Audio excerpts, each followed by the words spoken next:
Financial market అంటే ఏమనుకున్నాం? Finance, డబ్బు ఎవరి దగ్గర అయితే సర్ప్లస్గా ఉంటుందో, ఎవరికైతే రిక్వైర్మెంట్గా ఉంటుందో వారిద్దరిని మ్యాచ్ చేసే మార్కెట్టే ఫైనాన్షియల్ మార్కెట్ అని మనం అనుకున్నాం. సో ఆ ఫైనాన్షియల్ మార్కెట్లో 2 టైప్స్ ఉంటాయి. ఒకవేళ షార్ట్ టర్మ్ అంటే 1 సంవత్సరం కంటే తక్కువ 364 డేస్ కాలపరిమితి ఉంటే ఆ ట్రాన్సాక్షన్స్కి దానికి మనము ద్రవ్య మార్కెట్, మనీ మార్కెట్ అని అనుకున్నాము.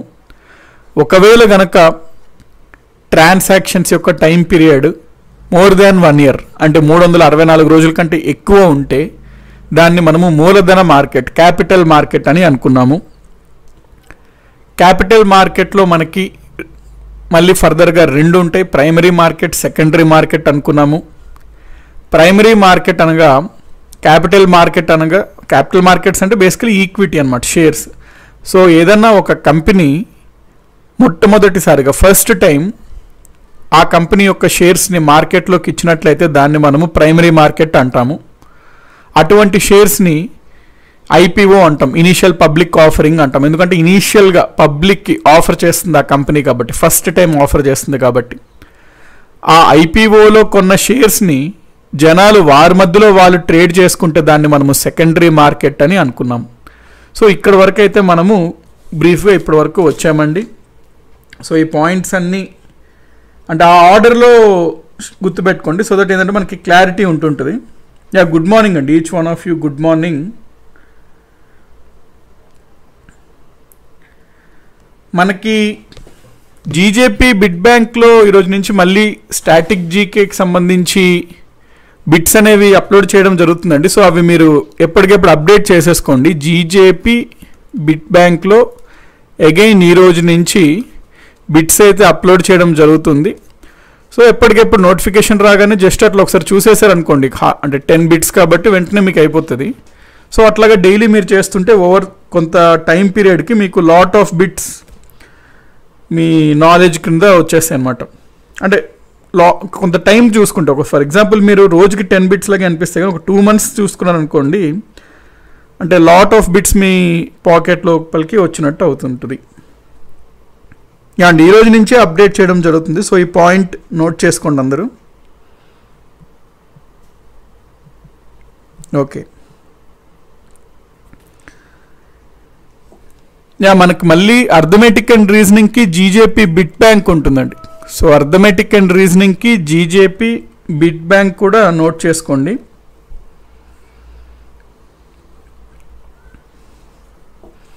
సో ఈ 2 పాయింట్స్ నోట్ చేసుకోండి. మనకి bit bank, GJP bit bank, GJP Telugu app. So ఇక్కడ మనకి అర్థమెటిక్ అండ్ రీజనింగ్ ఉంటుంది. ఓకే, సో మనం ఏమనుకున్నాం ఇప్పటి వరకు ఎకానమీ క్లాస్లో? ఫైనాన్షియల్ మార్కెట్ చదువుకున్నాం. ఈ టేబుల్ ఇంపార్టెంట్ అండి. మొత్తం ఫైనాన్షియల్ మార్కెట్ మొత్తం ఆ టాపిక్ మొత్తం ఇదే టేబుల్ చుట్టూ తిరుగుతుంటుంది అనమాట. సో ఫైనాన్షియల్ మార్కెట్లో మనకి 2 రకాలు. ఒకటి మనకి మనీ మార్కెట్ అంటాం, రెండవది క్యాపిటల్ మార్కెట్.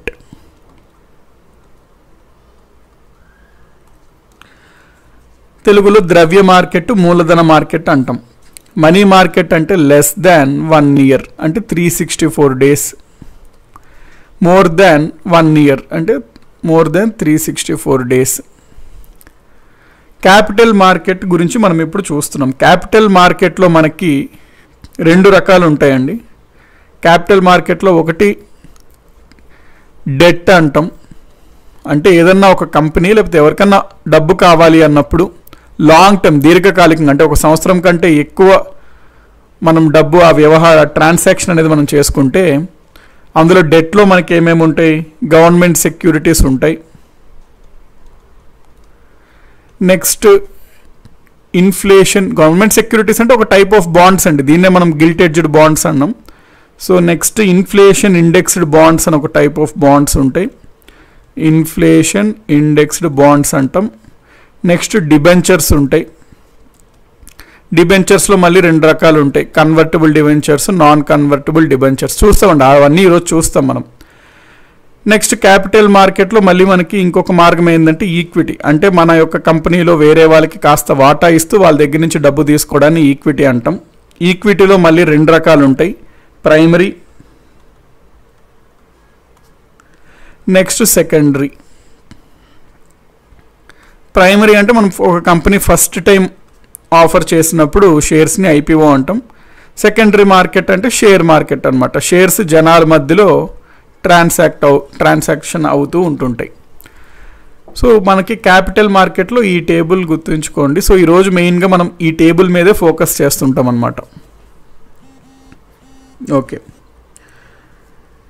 ఇప్పుడు మనం ఏమనుకున్నాం లాస్ట్ క్లాస్లో, ఈక్విటీ గురించి మాట్లాడుకున్నాం. అంటే ఏ విధంగా ఒక కంపెనీకి డబ్బులు కావాల్సినప్పుడు ఆ కంపెనీలో కాస్త వాటాని షేర్స్ రూపంలో తయారు చేసి ఫస్ట్ టైం ఐపీఓగా ఇచ్చిన తర్వాత జనాలు అది కొనుక్కున్నాక జనాల మధ్యలో జనాలు ఎక్స్చేంజ్ చేసుకుంటారు. అయితే జనాల మధ్యలో జనాలు సెకండరీ మార్కెట్ ఎక్కడ ఎక్స్చేంజ్ చేసుకుంటారు అంటే, ఒక స్టాక్, ఇప్పుడు జనాల దగ్గర షేర్స్ కొన్నారండి అంటే జనాల దగ్గర కాస్త కొన్ని స్టాక్స్ ఉన్నాయన్నమాట, గ్రూప్ ఆఫ్ షేర్స్ని స్టాక్స్ అంటాం. సో స్టాక్ ఉంది ఇప్పుడు జనాల దగ్గర. ఇప్పుడు ఈ జనాలకి అవసరం వచ్చినప్పుడు డబ్బులు కావాలి, లేకపోతే ఇంకా స్టాక్స్ కొనాలనుకుంటారు. సో ఆ స్టాక్స్ ఎక్స్చేంజ్ అవ్వాలి జనాల మధ్యలో. అది ఎక్కడ అవుతుంది అంటే సెకండరీ మార్కెట్లో అవుతుంది. అది అయ్యే మార్కెట్ని, అది అయ్యే ప్రదేశంనే మనము స్టాక్ ఎక్స్చేంజెస్ అని అంటాము. సో ఎక్కడైతే మనకి జనాల దగ్గర ఉన్న షేర్స్ని, ప్రాక్టికల్ పర్పసెస్కి షేర్స్ అన్న స్టాక్స్ అన్న ఒకటే అని తీసేసుకోండి. లాస్ట్ క్లాస్లో మనం టెక్నికల్ ఆ రెండింటి మధ్యన డిఫరెన్స్ చూసాం. లాస్ట్ క్లాస్లో షేర్ అంటే ఏంటి, స్టాక్ అంటే ఏంటి, ఆ డిఫరెన్స్. ప్రాక్టికల్ ఒకటేలా తీసేసుకోండి. సో ఈజీగా అర్థం అవడానికి షేర్స్ అన్న స్టాక్స్ అన్న ఒకటేలా తీసేసుకోండి, ఎందుకంటే మనం ఆ 2 పదాలు పర్యాయ పదాలుగా 2 వాడుతుంటాం. సో షేర్స్ ఎక్స్చేంజ్ జరిగే ప్రదేశం షేర్స్ అనగా స్టాక్ అని తీసేసుకోండి, దాన్నే స్టాక్ ఎక్స్చేంజ్ మార్కెట్ అని అంటాము. ఈ స్టాక్ ఎక్స్చేంజెస్ గురించి ఇప్పుడు మనము చూద్దాము. పీడిఎఫ్ అంటున్నారు నవీన్ కుమార్ గారు. షూర్ అండి, పీడిఎఫ్ మోస్ట్లీ మనం ఈరోజు ఫార్వర్డ్ చేసేస్తాండి. పీడిఎఫ్ ఇదంతా ఏవైతే ఉన్నాయో ఈరోజు నేను ఫార్వర్డ్ చేసి ఈరోజు టెలిగ్రామ్లో అప్లోడ్ చేసామని చెప్తాం. ఓకే, సో మనకి స్టాక్ ఎక్స్చేంజెస్ గురించి చూసుకుంటున్నప్పుడు అసలు ప్రపంచంలోనే మొట్టమొదటిసారిగా ఏర్పడిన స్టాక్ ఎక్స్చేంజ్ ఏంటి అనేది మనం చూసుకోవాలి. ప్రపంచంలోనే మొట్టమొదటిగా ఏర్పడిన స్టాక్ ఎక్స్చేంజ్ మనకి ఎక్కడ ఏర్పడిందంటే బెల్జియంలో ఏర్పడిందండి. ప్రపంచంలో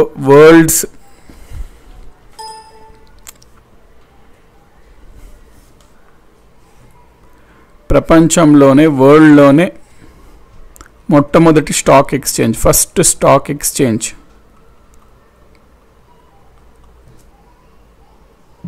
ఎక్కడ ఏర్పడింది అంటే బెల్జియంలో ఏర్పడింది. బెల్జియంలో ఎక్కడ అంటే ఆంట్వర్ప్, బెల్జియంలో ఏర్పడింది. ఏ సంవత్సరంలో ఏర్పడింది అంటే 1631వ సంవత్సరంలో ఏర్పడింది. కొన్ని బుక్స్లో మీకు మేబీ ప్రపంచంలో మొట్టమొదటి స్టాక్ ఎక్స్చేంజ్ నెదర్లాండ్స్లో ఏర్పడింది అని ఇవ్వచ్చు. సో అక్కడ మీరు కన్ఫ్యూజ్ అవ్వద్దండి. 1631 ఆ టైంలో బెల్జియం అనేది నెదర్లాండ్స్లో భాగమే, తర్వాత సపరేట్ కంట్రీ అయితే అయ్యింది. కాబట్టి అప్పట్లో అది నెదర్లాండ్స్లో భాగమే అనమాట. అందుకనే maybe some books mention first stock exchange ప్రపంచంలో నెదర్లాండ్స్లో ఆంట్వర్ప్లో జరిగింది అని. ఇప్పుడు అది సపరేట్ అయింది కాబట్టి మనం బెల్జియంగా చెప్పుకుంటున్నాం. ఇది ఫస్ట్ పాయింట్ గుర్తుపెట్టుకోండి. ఆ తర్వాత మనకి సెకండ్ స్టాక్ ఎక్స్చేంజ్ ప్రపంచంలోనే ఏర్పడింది ఏది అంటే 1773లో ఏర్పడింది. దీన్నే మనము లండన్ స్టాక్ ఎక్స్చేంజ్ అంటాం. లండన్లో ఏర్పడింది లండన్ స్టాక్ ఎక్స్చేంజ్. నెక్స్ట్ మనం ప్రపంచంలో మూడోసారి ఏర్పడిన స్టాక్ ఎక్స్చేంజ్ ఏంది అంటే 1790. ఎక్కడ ఏర్పడింది అంటే మనకు అమెరికాలో ఉన్న ఫిలడెల్ఫియాలో ఏర్పడింది. అందుకనే దాన్ని మనము ఫిలడెల్ఫియా స్టాక్ ఎక్స్చేంజ్ అని అంటాము. Philadelphia stock exchange in 1790. Fourth point చూసుకున్నట్లయితే అసలు మనకి ఏషియాలో మొట్టమొదటిసారిగా స్టాక్ ఎక్స్చేంజ్ ఎక్కడ ఏర్పడింది? అది భారతదేశంలో ఏర్పడింది. కాబట్టి ఏషియాలో మొదటిది అనుకున్నా లేకపోతే ఇండియాలో మొదటిది అనుకున్నా ఏదన్నా సరే మనకి ఒకటే, అదే బాంబే స్టాక్ ఎక్స్చేంజ్ అన్నమాట. సో బిఎస్సి అంటాం షార్ట్ ఫామ్లో. సో ఏషియాలో మొట్టమొదటి స్టాక్ ఎక్స్చేంజ్ అని అడిగినా, ఇండియాలో మొట్టమొదటి స్టాక్ ఎక్స్చేంజ్ అని అడిగినా ఏదన్నా ఒకటే, అది Bombay stock exchange. Bombay stock exchange ఏ సంవత్సరం ఏర్పడింది అనేది మనం చూసుకున్నట్లయితే 1875లో ఏర్పడింది బాంబే స్టాక్ ఎక్స్చేంజ్. ఇది యాక్చువల్లీ ప్రాపర్ ఫంక్షనింగ్ 1877 నుంచి మొదలైంది. సో మేబీ సమ్ బుక్స్లో 1877 అని ఇస్తాడు, కానీ స్టాండర్డ్గా మనం 1875నే బాంబే స్టాక్ ఎక్స్చేంజ్ యొక్క ఎస్టాబ్లిష్డ్ ఇయర్గా పరిగణిస్తాము. సో బిఎస్సి అంటాం షార్ట్ ఫామ్లో దీన్ని. బిఎస్సి మనం స్టార్టింగ్ ఇది ఏర్పడినప్పుడు ఒక చిన్న సంస్థలాగా ఏర్పడింది అండి, ఒక ఇన్ఫార్మల్గా. అంటే ఒక చెట్టు కింద కొంతమంది స్టాక్ బ్రోకర్స్ కలిసి వారిలో మెల్లగా కాస్త స్టాక్ ఎక్స్చేంజెస్ పైన చేస్తూ చాలా చిన్న బిగినింగ్తో స్టార్ట్ అయింది. ఆ చాలా చిన్నగా స్టార్టింగ్లో దీన్ని ఏమనేవారంటే నేటివ్, అంటే బాంబేలో చుట్టుపక్కల ఉన్నవాళ్ళు వచ్చి చేసుకునేవారు అనమాట. Native share and stock,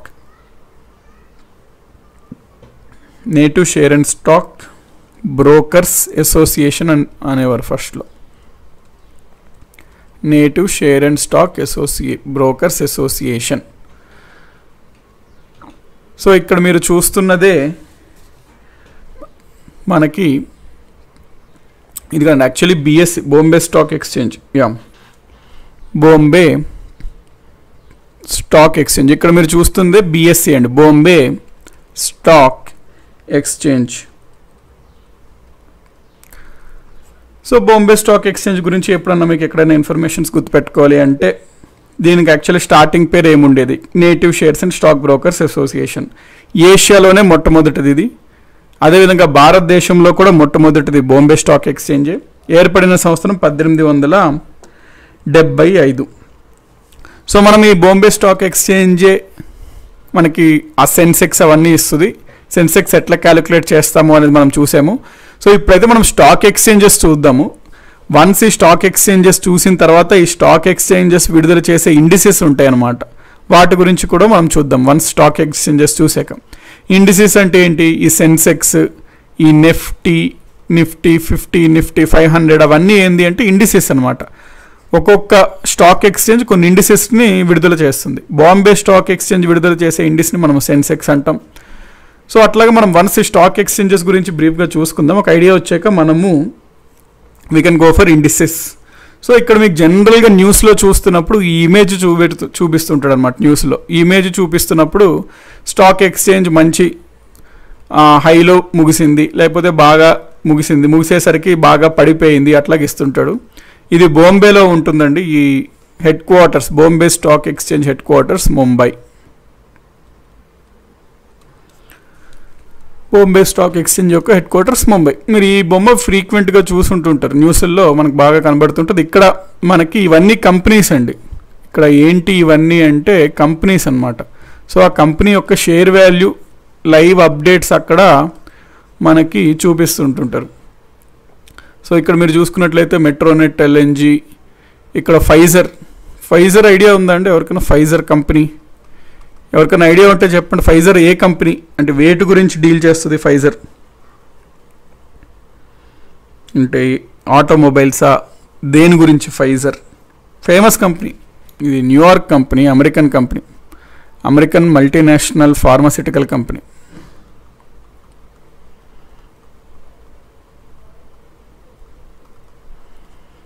Pfizer.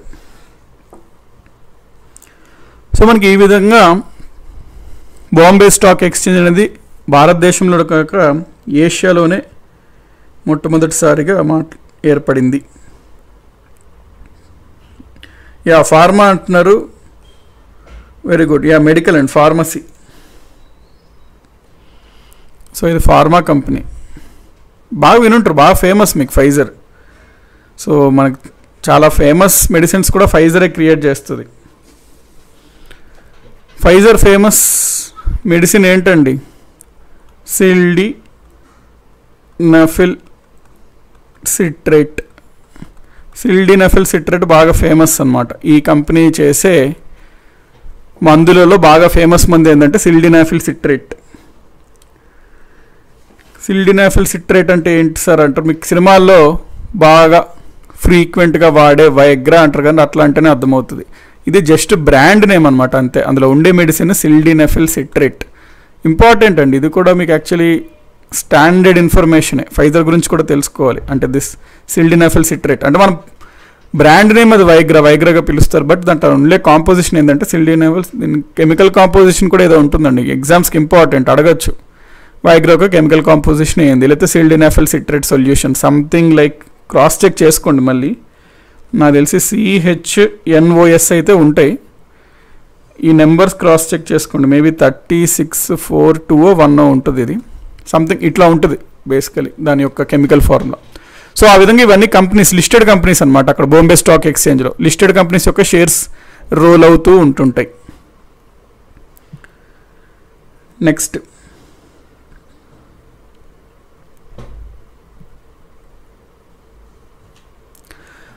మనకి బాంబే స్టాక్ ఎక్స్చేంజ్ 1875లో ఏర్పడింది. ఆ తర్వాత మనకి భారతదేశంలో ఎటువంటి స్టాక్ ఎక్స్చేంజెస్ కొంతకాలం వరకు రాలేదండి. దాంతో ఏమైపోయింది అంటే మోనోపలి ఏర్పడింది స్టాక్ ఎక్స్చేంజెస్లో. మోనోపలి అంటే గుత్తాధిపత్యం. మోనోపలి ఏర్పడడంతో, కాంపిటీషన్ లేకపోవడంతో బాంబే స్టాక్ ఎక్స్చేంజ్ చెప్పిందే అంటే ఆడిందే ఆట పాడిందే పాటలాగా నడిచేదన్నమాట. దానివల్ల చాలా ఇబ్బందులు ఎదుర్కొంటున్నారు జనాలు, ఇన్వెస్టర్స్. అందుకని చెప్పి ప్రభుత్వం కూడా దీన్ని మరి ఏదన్నా అసలు చూడండి మరి దీనికి ఏ విధంగా మనము భారతదేశంలో ఈ స్టాక్ ఎక్స్చేంజ్ మార్కెట్ని బలోపేతం చేయగలుగుతాము అని 1991లో ఒక కమిటీ ఏర్పాటు చేసింది. 1991లో ఏర్పాటు చేసిన కమిటీ పేరు ఫేర్వానీ కమిటీ.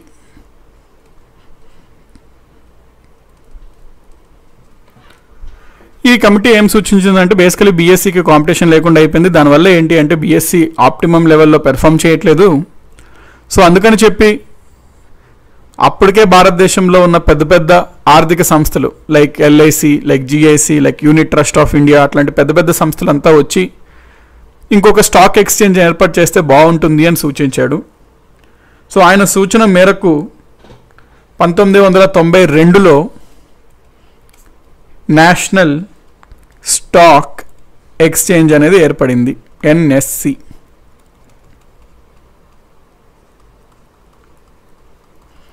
నేషనల్ స్టాక్ ఎక్స్చేంజ్ 1992లో ఏర్పడింది. ఎగ్జామ్స్లో ఫ్రీక్వెంట్గా అడుగుతాడు. నేషనల్ స్టాక్ ఎక్స్చేంజ్ ఏ కమిటీ సిఫారసుల మేరకు, సూచన మేరకు ఏర్పడింది అంటే ఫేర్వానీ కమిటీ. నెక్స్ట్ మరి కొన్ని ప్రాంతాల్లో కూడా ప్రాంతీయ స్టాక్ ఎక్స్చేంజెస్ కూడా ఏర్పడ్డాయండి. మన భారతదేశంలో చూసుకున్నట్లయితే బాగా ఫేమస్ అయినవి ఏంటి అంటే 3 స్టాక్ ఎక్స్చేంజ్లు. ఒకటి బాంబే, ఒకటి నేషనల్, ఇంకోటి కల్కట్టా అని ఉంటుంది. 3 బాగా ఫేమస్. అయితే మనకి వీటితో పాటు చాలా స్టాక్ ఎక్స్చేంజెస్ ఉంటాయి. వాటిని ప్రాంతీయ స్టాక్ ఎక్స్చేంజెస్ అంటాం. ఫర్ ఎగ్జాంపుల్ మీకు హైదరాబాద్లో కూడా హైదరాబాద్ స్టాక్ ఎక్స్చేంజ్ అని ఉండేదండి. కాకపోతే నేను చెప్తాను దాని స్టోరీ. చాలామంది వీళ్ళందరూ లైసెన్స్ని బ్యాక్ ఇచ్చేసారనమాట. అంటే ఎగ్జిట్ అయిపోయారు ఆ బిజినెస్ నుంచి, వ్యాపారం నుంచి. ఎందుకంటే పెద్దగా ట్రాన్సాక్షన్స్ అవేమీ జరగట్లేదు కాబట్టి. ఇండియాలో మేజర్గా అయ్యేవి Bombay stock exchange, national stock exchange ఇవి. అయితే మనకి ఐడియా ఉండాల్సింది ఏంటంటే మనకి భారతదేశంలో కేవలం ఈ 2 స్టాక్ ఎక్స్చేంజెసే కాక చాలా స్టాక్ ఎక్స్చేంజెస్ ఉన్నాయి. సో వాటి గురించి మనం చూసినట్లయితే మన భారతదేశంలో టోటల్గా 25 స్టాక్ ఎక్స్చేంజెస్ ఉండేవండి. అయితే ఆ 25లో మనకి ప్రస్తుతం 6 స్టాక్ ఎక్స్చేంజెస్ మాత్రమే యాక్టివ్గా ఉన్నాయి, అంటే వర్కింగ్లో ఉన్నాయి. మిగతా 19 స్టాక్ ఎక్స్చేంజెస్ ఏంటి అంటే ఎగ్జిట్ అయిపోయినాయి అన్నమాట. ఎగ్జిట్ అయిపోయినాయి, బయటికి వెళ్ళిపోయినాయి. మిగతా స్టాక్ ఎక్స్చేంజెస్ 19 ఎందుకు బయటికి వెళ్ళిపోయినాయి అంటే ఇప్పుడు జనరల్గా ఎవరైనా ట్రేడ్ చేయాలంటే బాగా ఫేమస్ అయిన బీఎస్సీలోనో ఎన్ఎస్సీలోనో చేసుకుంటారు. ఎవరు అసలు హైదరాబాద్ స్టాక్ ఎక్స్చేంజ్ ఉంది అనేది ఒక సగం మందికి తెలియదు ట్రేడింగ్ చేస్తున్న వాళ్ళకి. మరి ఏ రకంగా వాళ్ళు హైదరాబాద్ స్టేక్ ఇప్పుడు షేర్స్ మార్కెట్ అంటే అమ్మడం కొనడం మార్కెట్ ఎప్పుడు బాగా జరుగుద్ది, జనాలు ఎక్కువగా స్టాక్ ఎక్స్చేంజ్ని వాడుతుంటే వాళ్ళ మధ్యలో జరుగుతుంటాయి షేర్స్ అమ్మడాలు కొనడాలు. ఈ ప్రాంతీయ స్టాక్ ఎక్స్చేంజెస్లో జనాలే లేకపోతే అమ్మేదెవరు కొనేదెవరు పెద్దగా నడవు. అవి జరిగితేనే ట్రాన్సాక్షన్స్, వీళ్ళకి కమిషన్లో లాభాలు, అవే జరగట్లేదు. వీళ్ళకి మేనేజ్ చేయలేకపోతున్నారు బిజినెస్ని. సో దాంతో సెబీని కోరారు, మాకు ఈ బిజినెస్ నుంచి మేము బయటకు వచ్చేస్తామని. సెబీ అప్రూవల్ ఇచ్చింది, పర్మిషన్ ఇచ్చింది.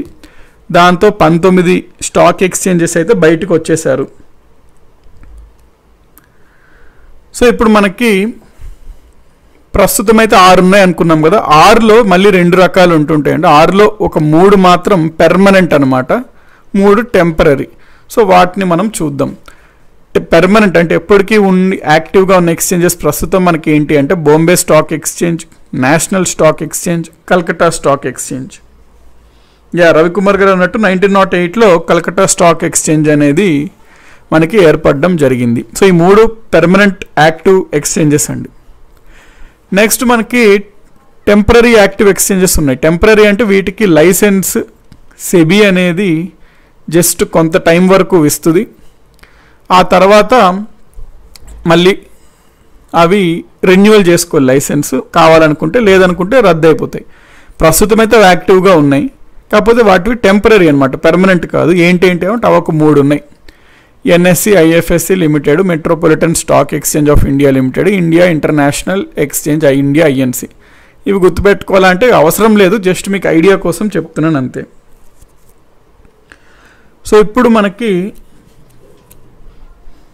ట్రేడింగ్లో స్కామ్ ఉంటుందా అంటున్నారు అమర్నాథ్ రెడ్డి గారు. మేబీ మనకి participatory notes, P notes, hedge funds, ఆ టాపిక్స్ మనం మేబీ నెక్స్ట్ క్లాస్లో చూస్తామండి. అక్కడ మీకు క్లారిటీ వస్తుంది. ట్రేడింగ్లో ఫ్రాడ్ ఏమైనా చేయొచ్చా, అది ఫ్రాడ్ అనొచ్చా దాన్ని, లేకపోతే తెలివి అనాలా, అవన్నీ మనం నెక్స్ట్ క్లాస్లో maybe we can deal with that. So ఈ 3 టెంపరరీ యాక్టివ్ ఎక్స్చేంజెస్, ఈ 3 ఉంటాయి. దాంతోపాటు రీజనల్గా మనకు చాలా ఉన్నాయి. జస్ట్ ఇన్ఫర్మేషన్ ఏంటి అసలు మీరు గుర్తుపెట్టుకోకర్లేదు. హైదరాబాద్ స్టాక్ ఎక్స్చేంజ్, ఇదిగోండి ఇది హైదరాబాద్ సెక్యూరిటీస్ ఎంటర్ప్రైజ్ లిమిటెడ్. అట్లాగా మనకు చాలా ఉండేవి, కాకపోతే ఇదిగోండి ఇవన్నీ ఈ డేట్స్లో ఎగ్జిట్ అయిపోయింది అనమాట. హైదరాబాద్ 2013లో అప్పుడు పెద్ద న్యూస్ అయ్యేది. హైదరాబాద్ ప్రాంతీయంగా చూసుకుంటే హైదరాబాద్ స్టాక్ ఎక్స్చేంజ్ అడిగింది సెబీకి, మేము బయటకు వచ్చేస్తాము అని. సెబీ వచ్చేసేయండి అని 2013లో పర్మిషన్ ఇచ్చింది. దాంతో వాళ్ళు బేసికలీ ఆపేశారనమాట. అట్లాగే చాలా 19 ఉంటాయి ఎగ్జిటెడ్ ఎక్స్చేంజెస్. ఇవన్నీ 19 ఎక్స్చేంజెస్ ఉన్నాయి. అయితే ఫస్ట్లో మనకి స్టాక్ ఎక్స్చేంజెస్ ఫస్ట్లో బిఎస్సి ఏర్పడినప్పుడు కానీ, మనకి ఎన్ఎస్సి ఏర్పడినప్పుడు కానీ, ఈ స్టాక్ మార్కెట్లో జరిగే వాటిపైన నియంత్రించడానికి ఒక ప్రత్యేకమైన సంస్థ లేదు. దానివల్ల ఏమవుతుందంటే ఈ స్టాక్ ఎక్స్చేంజెస్లో బ్రోకర్స్ కానీ, ఆ కంపెనీస్ ఎవరైతే వాళ్ళ కంపెనీస్ లిస్టింగ్ ఇచ్చారో ఆ స్టాక్ ఎక్స్చేంజెస్లో వాళ్ళు పాటించాల్సిన రూల్స్, నియమాలు పాటించకుండా చాలా మిస్యూజ్ చేస్తున్నారు అనమాట. అప్పుడులో స్టార్టింగ్లో ఒక నియంత్రణ బాగా బలంగా ఒక ప్రత్యేకమైన సంస్థ లేదు ఈ షేర్ మార్కెట్ పైన, ఈ షేర్స్ పైన. అందుకని చెప్పి చాలా ఫ్రాడ్స్ అనేవి జరగడం వలన ప్రభుత్వం 1987లో జిఎస్ పటేల్ కమిటీని ఏర్పాటు చేసింది.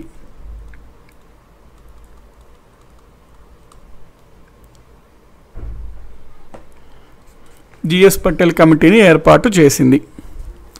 ఈ జిఎస్ పటేల్ అన్నతను బాగానే ఫేమస్ అండి. బేసికలీ యూనిట్ ట్రస్ట్ ఆఫ్ ఇండియాకి చైర్మన్గా వ్యవహరించాడు. నేషనల్ హౌసింగ్ బ్యాంక్ కూడా ఒకప్పుడు చైర్మన్గా వ్యవహరించాడు.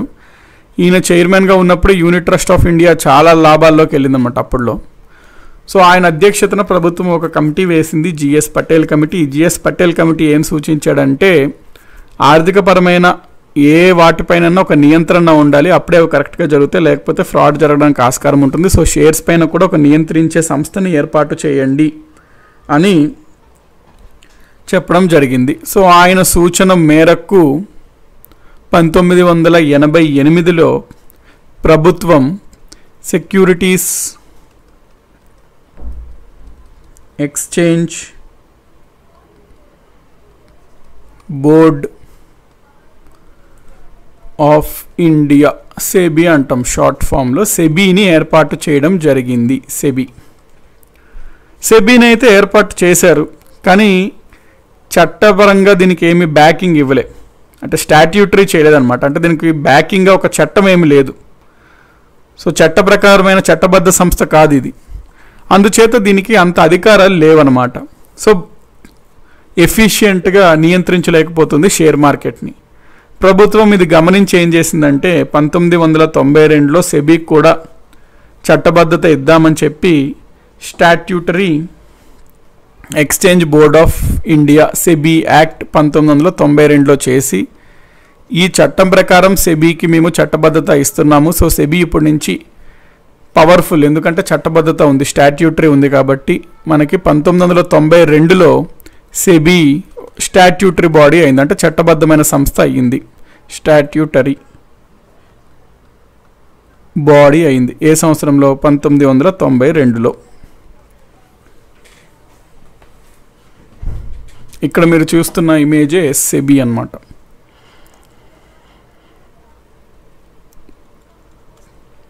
సో సెబీ ఏర్పాటైంది 1998. ఏ కమిటీ సూచన మేరకు ఏర్పడింది అంటే జిఎస్ పటేల్ కమిటీ. చట్టబద్ధత ఎప్పుడు వచ్చింది అంటే 1992. ఏ చట్టం క్రింద ఏర్పడింది అంటే సెబీ యాక్ట్ 1992. సెబీ యొక్క ప్రధాన కార్యాలయం హెడ్ క్వార్టర్స్ ఎక్కడుందంటే ముంబై. హెడ్ క్వార్టర్స్ మనకి ముంబైలో ఉంది. అసలు ఈ సెబీలో సభ్యులు ఎవరెవరు ఉంటారు అనే పాయింట్ కూడా చూసుకుంటే బెటర్, ఎందుకంటే కాంపోజిషన్ పైన కూడా మేబీ మనకు అడగచ్చు ఎగ్జామ్స్లో. సో కాంపోజిషన్ చూసుకుందాం, సభ్యులు ఎవరెవరు ఉంటారో చూసుకుందాం.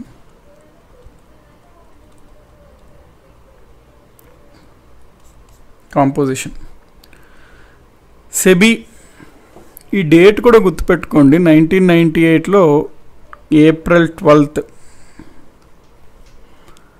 చట్టబద్ధత వచ్చింది, జనవరి 30, 1992.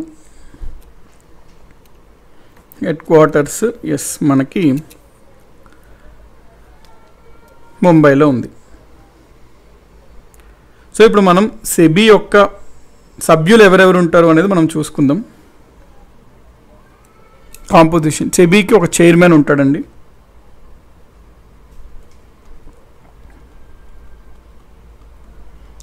ఈ చైర్మన్ని ఎవరు నియమిస్తారు అంటే కేంద్ర ప్రభుత్వం, యూనియన్ గవర్నమెంట్ నియమిస్తుంది అతన్ని, చైర్మన్ని. సెకండ్ ఇంకా ఎవరు ఉంటారంటే మరి కేంద్ర ప్రభుత్వంలో సెంట్రల్ గవర్నమెంట్ నుంచి ఫైనాన్స్ మినిస్ట్రీ, ఆర్థిక మంత్రిత్వ శాఖ నుంచి ఇద్దరిని పంపిస్తుంది సెబీకి. సో 2 ఆఫీసర్స్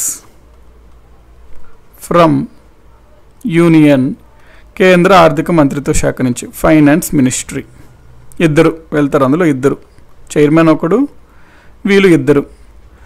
నెక్స్ట్ మనకి సభ్యులు ఎవరెవరు ఉంటారంటే ఆర్బీఐ నుంచి ఒక వ్యక్తి ఉంటాడు, 1 member from RBI.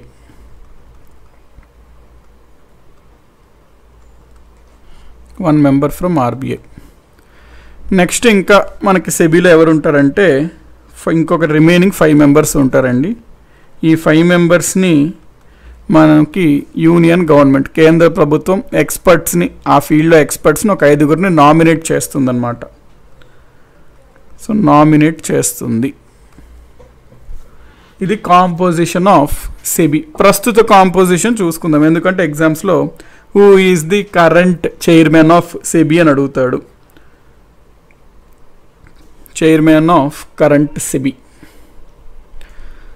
So SEBI యొక్క వెబ్సైట్లోనే మనం చూసుకున్నట్లయితే వాళ్ళ కాంపోజిషన్లో చైర్మన్ ఎవరు అంటే అజయ్ త్యాగి.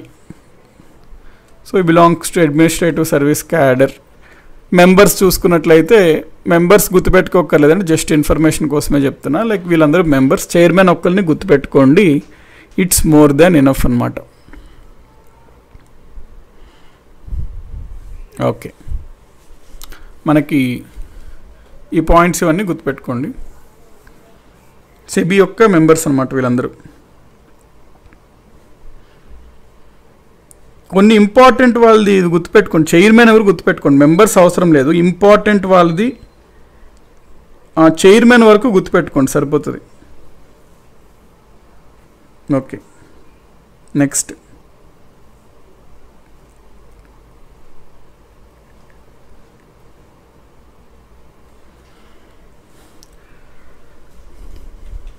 మనకి ఈ విధంగా సెబీ అయితే ఏర్పడింది. నెక్స్ట్ మనం ఫైనాన్షియల్ మార్కెట్లో షేర్ మార్కెట్ గురించి చూస్తున్నాం కాబట్టి ఇప్పుడు ఈ షేర్ మార్కెట్స్ని నియంత్రించే బాడీ ఏది అని అడుగుతాడు ఎగ్జామ్స్లో.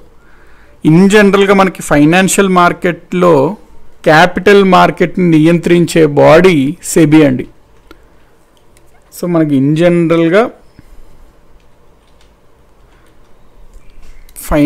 ఫైనాన్షియల్ మార్కెట్లో ఈ క్యాపిటల్ మార్కెట్ని సెబీ నియంత్రిస్తుంది. మనీ మార్కెట్ వచ్చేసరికి కొంత ఆర్బీఐ నియంత్రిస్తుంది, కొంత సెబీ నియంత్రిస్తుంది. ఇక్కడ కూడా యాక్చువల్లీ కొన్ని పాయింట్స్లో మనకు ఆర్బీఐ నియంత్రిస్తుంది. For example government securities. So ప్రధానంగా ఇక్కడ సెబీ, ఇక్కడ ప్రధానంగా ఆర్బీఐ, ఇద్దరు నియంత్రణలు ఉంటాయి, డిపెండ్స్ అన్నమాట. షేర్ మార్కెట్ అంటే ముఖ్యంగా సెబీ ఉంటుందండి నియంత్రణ. Next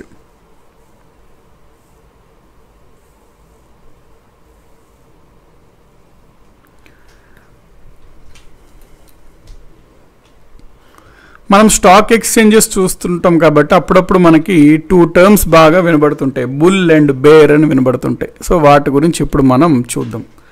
bull and bear.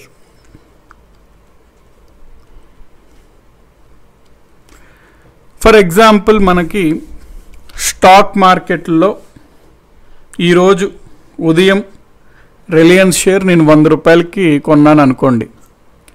నేనేమనుకుంటాను, ఇది సాయంత్రం లోపల ఒక 120 లేకపోతే 105 రూపాయలు అవుతుంది అనుకుంటాను. అంటే ఇక్కడ నేనేం చేస్తున్నాను అంటే రిలయన్స్ షేర్ పెరుగుతుంది అని ఆశిస్తున్నాను, ఒక ఆశావాదిలాగా. ఎందుకు నేను ఎప్పుడు ఆశిస్తాను పెరుగుద్ది షేర్ అని? ఆ దేశంలో ఆర్థిక వ్యవస్థ బాగుండి పరిస్థితులంతా చక్కగా ఉంటే, అనుకూలంగా ఉంటే ఆ దేశంలో ఉత్పత్తి అన్నీ పెరుగుతుంది. సో కంపెనీకి వచ్చే ఆదాయం, కంపెనీ యొక్క విలువ, కంపెనీ లాభం, కంపెనీపై నమ్మకం, ప్రజల చేతిలో ఉన్న పర్చేసింగ్ పవర్, కొనుగోలు శక్తి, అవన్నీ బాగున్నాయి. కాబట్టి ప్రస్తుతం ఆర్థిక వ్యవస్థ కూడా ముందుకెళ్లే విధంగా ఉంది. కాబట్టి ప్రభుత్వం కూడా బిజినెసెస్కి బాగా ప్రోత్సహిస్తుంది. అవన్నీ కారణాల చేత జనాలు ఆశావాదులుగా షేర్ మార్కెట్ పైకి వెళ్తుంది అని ఆశిస్తారు. సో అట్లాగా ఆశించడమే మనము బుల్ అంటాం. ఎందుకంటే బుల్ చూస్తే మనకి షేర్ మార్కెట్లో చూడండి రైజ్ అవుతుంది అనమాట. షేర్ మార్కెట్ అనేది ఇట్లా రైజ్ అవుతుంది. సో బుల్ మనం చూసుకున్నట్లయితే బుల్ ఎట్లా ఉంటుంది, ఎద్దు అనేది ఇట్లా కిందకు వచ్చి ఇట్లా కొమ్ములు ఉంటాయి. సో మనకి బుల్ గనక ఫార్మ్లో ఉన్నట్టయితే మనము అసలు ఎవరైనా ఇట్లా ముందు ఎన్ని కష్టాలు వచ్చినా, ఎన్ని అడ్డంకులు వచ్చినా అది ఇట్లా కిందకేసి ఆ కొమ్ములతో ఇట్లా పైకి లేపి పడేస్తుంది అనమాట వాటిని. సో ఆ ఆర్థిక వ్యవస్థలో ఎన్ని ఇబ్బందులున్నా జస్ట్ సింపుల్గా బుల్ తన కొమ్ములతో మీదకెత్తి పడేసి మార్కెట్ అయితే పైకి వెళ్తూ ఉంటుంటుంది అనే సూచన. బుల్ ఒక ఎద్దు చాలా పవర్ఫుల్ అండి. దాన్ని కొమ్ములతో పట్టుకొని అది విజృంభిస్తున్నప్పుడు ఆ కొమ్ములను అట్లాగా పట్టుకొని ఆపేది సినిమాల్లో బల్లాల దేవుడి వల్ల అవుతుందేమో కానీ బయట ప్రాక్టికల్గా మనుషుల వల్ల అవ్వదన్నమాట. సో బుల్ అంటే దాని శక్తితో అది లేపి పడేస్తుంది ఎటువంటి. సో ఆర్థిక వ్యవస్థకి మనం రిలేట్ చేసుకుంటే ఏంది, ఫర్ ఎగ్జాంపుల్ ఏదన్నా దేశంలో ఏదన్నా ఇబ్బందులు వచ్చాయి, అయినప్పటికీ కూడా మార్కెట్ అనేది బుల్లు లెక్క ప్రవర్తిస్తుంటే ఆ కష్టాలను అధిగమించుకొని రైజింగ్లోనే ఉంటుంటుంది అనమాట. సో అందుకనే మనము షేర్ మార్కెట్ ఎప్పుడన్నా బాగా ముందుకి మంచిగా వెళ్తుంది అంటే దాన్ని బుల్ అంటాము. సో జనాలు ఎవరైతే మార్కెట్ రైజ్ అవుతుంది అని భావిస్తారో వాళ్ళు ఆశావాదులుగా వాళ్ళని బుల్ మార్కెట్ వాళ్ళు ఎక్స్పెక్ట్ చేస్తున్నారు అన్నట్టు అంటుంటారు. సో ఆశావాది అంటారు బుల్. ఒకవేళ కనుక ఆర్థిక వ్యవస్థ సరిగ్గా బాగాలేదు, ఫర్ ఎగ్జాంపుల్ ఫేస్బుక్ ఉంది, ఫేస్బుక్ సడన్గా అప్పుడు కేంబ్రిడ్జ్ అనలిటికాతో లింక్ చేసుకుంది, దాంతో చాలా మిస్యూజ్ చేసింది ఫేస్బుక్ అకౌంట్స్ని. అట్లాగా దానివల్ల కొన్ని కేసెస్ వచ్చినాయి, కొంత బ్యాడ్ థింగ్ వచ్చింది ఫేస్బుక్ వల్ల. వెంటనే ఏమైంది జనాల మధ్యలో, ఆ కంపెనీ పైన భయం అనేది వచ్చి ఆ కంపెనీ పైన ఉన్న గుడ్ విల్ పోయి అందరూ షేర్లు అమ్మేయడం మొదలుపెట్టారు. దాంతో ఆ షేర్ వాల్యూ పడిపోతూ వస్తుంది ఫేస్బుక్ది. కాబట్టి ఇన్ జనరల్గా అట్లాంటి పరిణామాలు ఒక పెద్ద కంపెనీలు ఒక 5-6 మీద జరిగింది అనుకోండి, అప్పుడు మార్కెట్ ఇన్ జనరల్గా డౌన్వర్డ్ ట్రెండ్ ఉంటుంది. అట్లాంటప్పుడు మనము మార్కెట్ అనేది తగ్గుతూ వస్తుంది. దాన్నే మనము బేర్ అంటామన్నమాట. బేర్ అంటాము. సో ఒకవేళ ఎవరన్నా షేర్ పడిపోతుంటుంది, వాల్యూ షేర్లు ముందుకు వెళ్ళట్లేదు, ఆర్థిక వ్యవస్థ బాగాలేదు, షేర్ వాల్యూ పడిపోద్ది అని ఎవరన్నా అంటున్నారంటే వాళ్ళని నిరాశవాదిగా చెప్పచ్చు. సో ఆ సిచ్యువేషన్ని మనం బేర్ సిచ్యువేషన్ అంటామన్నమాట. సో ఇది మనకి బుల్ అండ్ బేర్ అంటే. నెక్స్ట్, సో ఇది మనం ఆ టేబుల్కి మళ్ళీ మనం బ్యాక్కి వెళ్ళినట్లయితే మనం ఏమని కంప్లీట్ చేసుకున్నాం? Primary market, secondary market complete చేసుకున్నాం. అందులో ఐపీఓ గురించి చూసుకున్నాం. సెకండరీ మార్కెట్లో మనము షేర్ మార్కెట్ గురించి చూసుకున్నాం, స్టాక్ ఎక్స్చేంజెస్ గురించి చూసుకున్నాము. స్టాక్ ఎక్స్చేంజెస్ నియంత్రణ చేసే సెబీ గురించి చూసుకున్నాం. సో ఇప్పుడు మనం ప్రధానంగా ఏంటి అంటే ఈ స్టాక్ ఎక్స్చేంజెస్ చూసాం కాబట్టి వాటికి సంబంధించి కొన్ని ఎగ్జామినేషన్ పాయింట్ ఆఫ్ వ్యూలో కొన్ని ఫ్యాక్ట్స్ చూసుకుందామండి. ఇండియాలో ఉన్నటువంటి స్టాక్ ఎక్స్చేంజెస్ గురించి కొన్ని పాయింట్స్ మనం తెలుసుకోవాలి. Stock exchanges in India.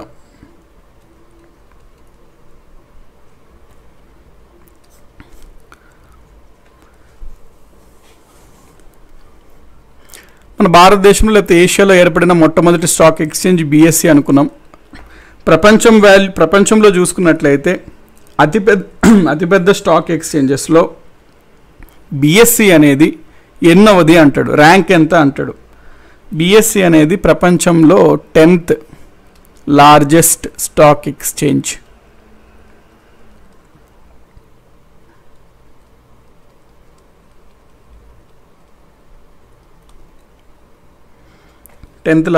Stock exchange. Next, ఇంకా ఎగ్జామ్స్లో తికమగా అడిగే పాయింట్స్ అండి ఇవన్నీ. ఎన్ఎస్సి మనం ఏం చూసాము? 1992లో ఏర్పడింది అన్నాం. ఎగ్జామ్స్లో ఏమంటాడంటే ఇది ప్రారంభించింది అయితే 1992, ఎప్పటి నుంచి ఫంక్షనింగ్ స్టార్ట్ అయింది అంటాడు. అంటే ఎప్పటి నుంచి ఎన్ఎస్సి తన విధుల్ని నిర్వహిస్తూ వస్తుంది అంటాడు. సో స్టార్టెడ్ ఫంక్షనింగ్ ఫ్రమ్ అని అడిగితే ఎగ్జామ్స్లో 94 అని ఆన్సర్ చేయండి.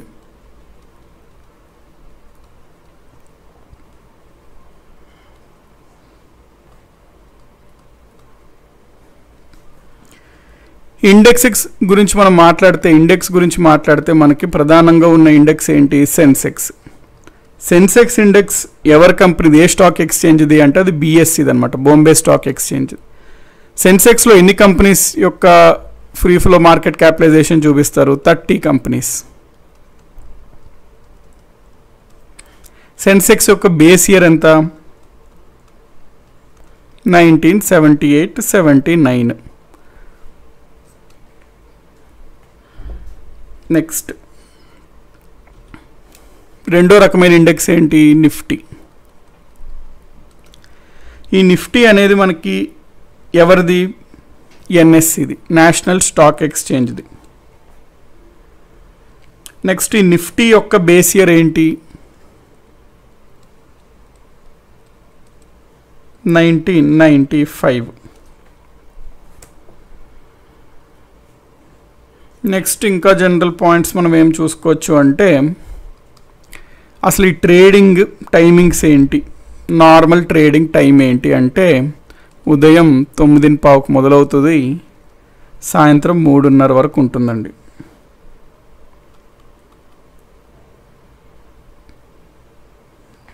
మండే టు ఫ్రైడే మాత్రమే ఉంటాయి, Saturday Sunday holiday.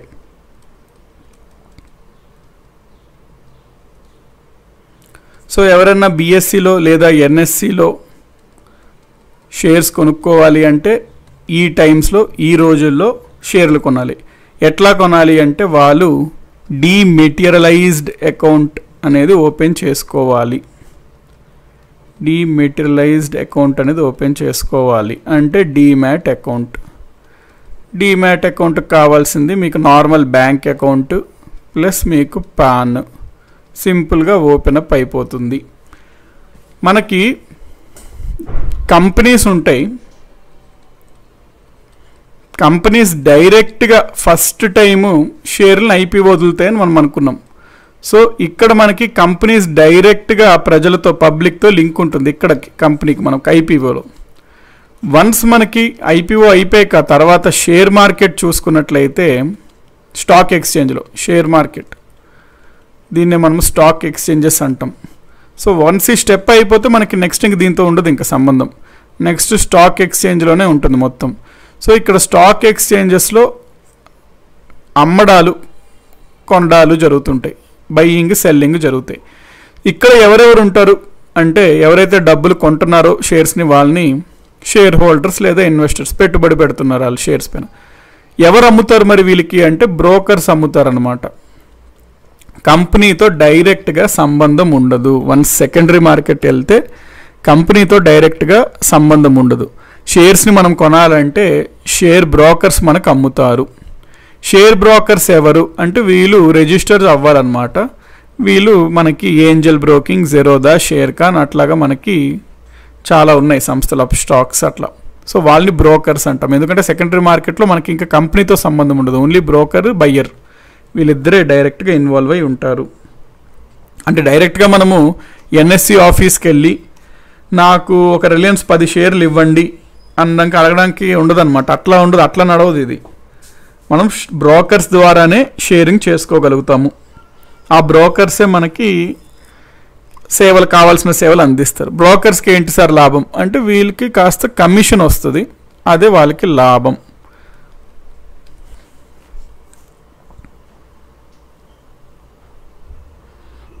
Okay, so ఈ పాయింట్స్ ఇవన్నీ ఇట్లాంటివి జనరల్గా మీరు గుర్తుపెట్టిన. షేర్స్లో ఎవరన్నా కొనొచ్చా అంటే కొనొచ్చండి, ఎవరన్నా కొనొచ్చు షేర్స్లో. కాకపోతే దానికి డీమ్యాట్ అకౌంట్ ఉండాలి. డీమ్యాట్ అకౌంట్ ఎవరన్నా ఓపెన్ చేసుకోవచ్చా అంటే బ్యాంక్ అకౌంట్ పాన్ ఉన్న వాళ్ళు ఎవరన్నా చేసుకోవచ్చు. సో చేసుకొని షేర్ ట్రేడింగ్ చేయొచ్చు.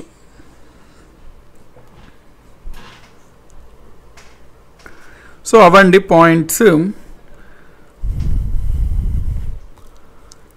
ఓకే, నెక్స్ట్ మనం మళ్ళీ మన టేబుల్కి వెళ్ళినట్లయితే ఇట్లాంటి పాయింట్స్ ఎక్కడైనా మీకు కనబడుతుంటే నోట్ చేసుకుంటుండే, ఎగ్జామినేషన్ పాయింట్ ఆఫ్ వ్యూలో ఉపయోగపడుతుంటాయి.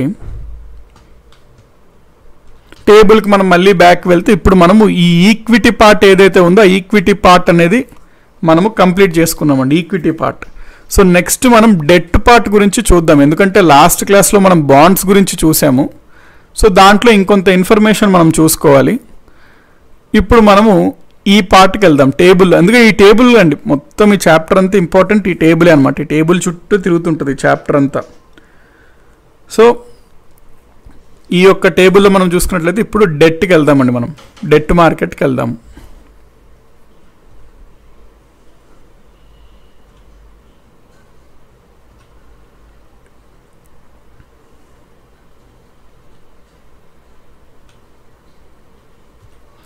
మినిమం అమౌంట్ అలా ఉంటుందా సార్ అంటే లావణ్య అడుగుతుంది. మినిమం అమౌంట్ అట్లా ఏమి ఉండదండి. మనకు కొన్ని షేర్స్ 10 రూపాయలకే ఉంటాయి, కొన్ని షేర్స్ 15 రూపాయలకే ఉంటాయి. మీరు 15 రూపాయలతో కూడా ఒక షేర్ కొనుక్కోవచ్చు. మీరు ఒక 100 రూపాయలు పెట్టి చేయొచ్చండి షేరింగ్ అలవాటు అవ్వడం కోసం. బట్ ఇప్పుడు ఆ ట్రేడింగ్ వాటికి వెళ్ళకండి. ఎందుకంటే ఫస్ట్ ఆఫ్ ఆల్ మార్కెట్ అంతా ఫేవరబుల్గా లేదు, నెంబర్ 1. నెంబర్ 2 దానికి చాలా నాలెడ్జ్ కావాలండి. 2-3 ఇయర్స్ దానిపైన శ్రమించి అందులో పెడితే తప్ప మనం షేర్లో లాభాలు తీసుకొని రాలేమన్నమాట. I have seen lot of people అంటే వాళ్ళు ఒక 6 months to 1 year share market పైన మంచి నాలెడ్జ్ పెట్టినప్పటికీ కూడా ముందుకు వెళ్ళలే. అది ఎందుకు అంటే సింపుల్గా మీకు ఎవరు చెప్పరండి. మీకు ఎందుకు బయట అందరూ షేర్ మార్కెట్ల పైన పెట్టండి అని కొన్ని ఛానల్స్ మీకు చెప్తుంటారు. ఎందుకు చెప్తుంటారు అంటే వాళ్ళు ఫర్ డిఫరెంట్ పర్పస్, వాళ్ళ ఛానల్ వ్యూస్ కోసం చెప్తారు, పబ్లిసిటీ కోసం చెప్తారు, నెంబర్ 1.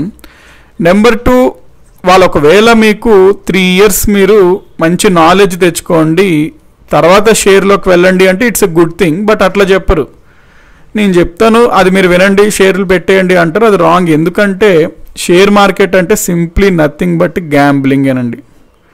గ్యాంబ్లింగ్ అంతే. దానికి గ్యాంబ్లింగ్ అంటే అఫెండ్ అవ్వడానికి ఏముండదు, సింప్లీ ఇట్స్ గ్యాంబ్లింగ్. మనకు అందులో 100 మందిలో ఏమవుద్దంటే షేర్ మార్కెట్లో 90 మంది కోల్పోతారు అనమాట డబ్బుని. 10 మంది బాగా తెలివైన వాళ్ళు జిమిక్స్లు చేసిన వాళ్ళు ప్రాఫిట్లోకి వస్తారు. ఈ 90 మంది ఓడిపోయిన మనీ 10 మందికి వెళ్తుందండి. బేసిక్గా షేర్ మార్కెట్ అంటే అదే. So it's up to you. మీరు ఈ 10లో ఉండగలుగుతారు అనుకుంటే చేయండి, లేదు అనుకుంటే better not to go in to that field.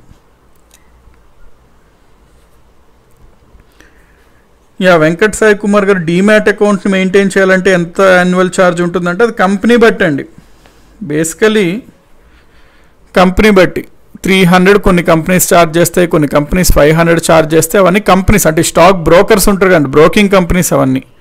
So ఆ బ్రోకింగ్ కంపెనీస్ ఒక్కొక్క కంపెనీ ఒక్కొక్క రకంగా ఛార్జ్ చేస్తాయండి. మీకు అడగడండి ఎగ్జామ్స్లో ఏ కంపెనీ ఎంత ఛార్జ్ చేస్తుంది అవి అడగడు అనమాట. సో ఆ వాటి గురించి మీరు better not to go at this point of time. Maybe మీరు ఆరామ్గా మీకు అంతా కొంచెం ఆరామ్గా ఉన్నప్పుడు life you can maybe think of it. ఇప్పుడు వద్దులేండి, బేసికల్ నాట్ నెసరీ.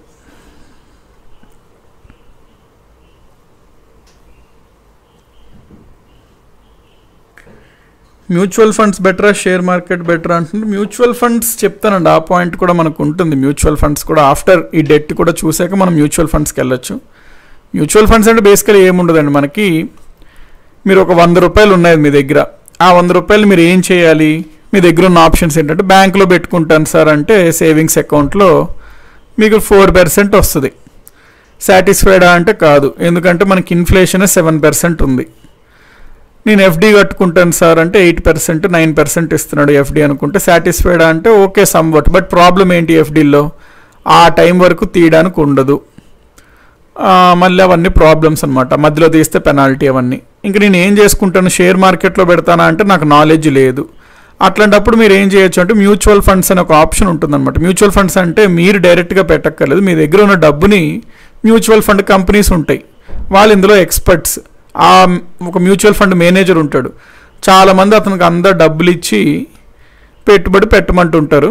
సో అతనికి మొత్తం మీద ఒక 5 లక్షలు వచ్చింది అనుకోండి అందరు జనాల దగ్గర నుంచి. 5 లక్షలను అతను ఏంటి తెలివిగా 1 లక్ష సేఫ్ సైడ్గా ఎఫ్డి కడతాడు, ఇంకొక 2 లక్షలు రిస్కీ షేర్ల పైన పెడతాడు, అంటే వస్తే అద్భుతంగా వస్తాయి రిటర్న్స్ అట్లాంటి వాటిపైన పెడతాడు. ఇంకొక 2 లక్షలు ఏం చేస్తాడంటే సేఫ్ కంపల్సరీ పెరుగుతాయి షేర్స్ అనే పైన పెడతాడు.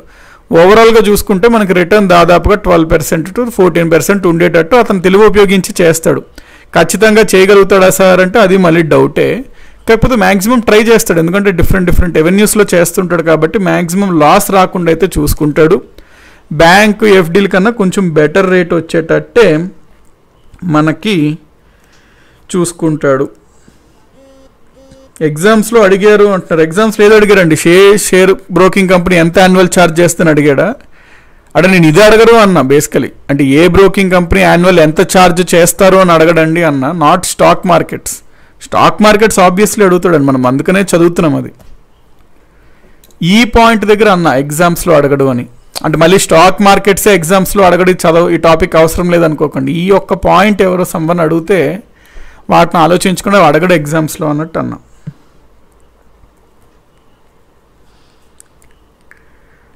ఓకే, సో మనం let us go to the topic.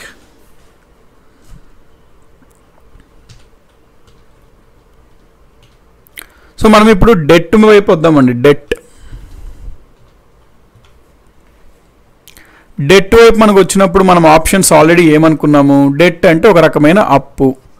ఒకవేళ గనక ఆ అప్పునే మనము బ్యాంకులో లోన్ తీసుకోవచ్చు, అదొక రకం. బ్యాంకులో లోన్ కాకుండా మార్కెట్ నుంచే డబ్బు తీసుకుంటే దాన్ని మనము డెట్ అని అంటాము. సో వాటిని మనం డెట్ అంటాం. మార్కెట్ నుంచి డైరెక్ట్గా డబ్బులు తీసుకుంటే ఒక ఇండివిజువల్ అన్నా, ఒక కంపెనీ అన్నా, ఒక బ్యాంక్ అన్నా, గవర్నమెంట్ అన్నా, ఎవరన్నా సరే మార్కెట్ నుంచి గనక డబ్బు తీసుకుంటే దాన్ని మనము బాండ్స్ అంటాం అన్నమాట. అంటే బాండ్స్ అంటే సింపుల్గా ఒక కాగితం అనమాట, పేపర్. ఈ పేపర్లో చెప్తాడు నువ్వు నాకు ఇప్పుడు 100 రూపాయలు ఇవ్వు, నేను నీకు 5 సంవత్సరాల తర్వాత 130 రూపాయలు ఇస్తాను అని. సో ఒకవేళ ఇది గవర్నమెంట్ గనక మార్కెట్ నుంచి ఈ విధంగా బారో చేసుకుంది అనుకోండి, దాని లాస్ట్ క్లాస్లో మనం చూసాం, దాన్నే గిల్ట్ ఎడ్జ్డ్ బాండ్స్ అంటాము. ఈ గిల్ట్ ఎడ్జ్డ్ బాండ్స్నే మనము గవర్నమెంట్ సెక్యూరిటీస్ జీసెక్స్ అని కూడా అంటాము. ఎందుకు సెక్యూరిటీ అంటే ఏంటి? ఇది ఒక సెక్యూరిటీ పేపర్ అంటామండి. ఈ పేపర్ని ఒక సెక్యూరిటీ పేపర్ అంటాం, సెక్యూరిటీస్ అంటాం. ఎందుకు అంటే ప్రభుత్వం చెప్తుంది, ప్రభుత్వమే కదా ఎవరైనా ఇచ్చిన ఒక సెక్యూరిటీ ఇస్తుంది. ఏంటి? ఇది ఉంచే పేపరు, ఈ పేపర్ ప్రకారం నేను నీకు చెప్తున్నాను, హామీ ఇస్తున్నాను, నేను పాటించకపోతే మీరు కోర్టుకు వెళ్ళొచ్చు, నేను లయబుల్ అని చెప్పి మీరు ఒక సెక్యూరిటీ ఇస్తున్నారనమాట డబ్బు ఇచ్చిన వాళ్ళకి. అందుకని ఈ కాగితంని మనం సెక్యూరిటీ పేపర్స్ అంటాం. ఒకవేళ కనుక గవర్నమెంట్ బాండ్స్ని వదిలి జనాలకి ఇచ్చిన పేపర్ని మనము గవర్నమెంట్ సెక్యూరిటీస్ అంటామండి. ఆ బాండ్స్ని గిల్ట్ ఎడ్జ్డ్ బాండ్స్ అని కూడా అంటాం. ఎందుకు అంటాము అనేది చూసాం లాస్ట్ క్లాస్లో. So gilt edged bonds are government securities. ఇది గవర్నమెంట్ ఒకవేళ జారీ చేస్తే, మనకి గవర్నమెంట్ కాకుండా ఒకవేళ గనక ప్రైవేట్ వాళ్ళు జారీ చేశారనుకోండి బాండ్స్ని, అంటే గవర్నమెంట్ కాకుండా ఒక ప్రైవేట్ సంస్థ, మేబీ రిలయన్స్, మేబీ టాటా, అప్పుడు మనం ఆ బాండ్స్ని డిబెంచర్స్ అని అంటాము.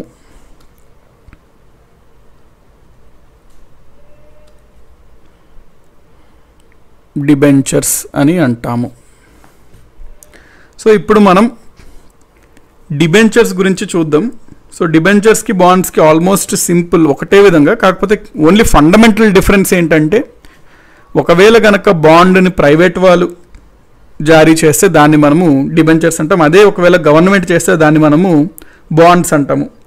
అంటే ఫండమెంటల్గా ఈ డిఫరెన్స్ ఉంటుంది. ఫండమెంటల్ డిఫరెన్స్ మనం చూద్దాం. ఇప్పుడు డిబెంచర్స్ గురించి చూద్దాం. ఇది ఒక ఇంపార్టెంట్ పాయింటే. ఓకే, ఒక ప్రైవేట్ కంపెనీ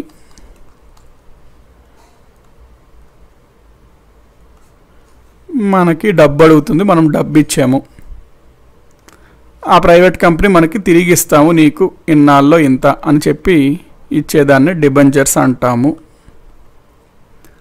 సో బాండ్స్కి డిబెంచర్స్కి డిఫరెన్స్ ఏంటి అంటే, బాండ్స్ అంటే జనరల్గా, అంటే బాండ్స్ అంటే డిబెంచర్ అనేది ఒక టైప్ ఆఫ్ బాండే అండి. బాండ్ అంటే సింపుల్గా ఏంటి, ఎవరికన్నా సరే మనం కొంత డబ్బు ఇచ్చి కొంతకాలం తర్వాత అతను ఇంకొంచెం ఎక్స్ట్రా కలుపుకొని మనకు డబ్బు ఇస్తే దాన్ని బాండ్ అంటాడు.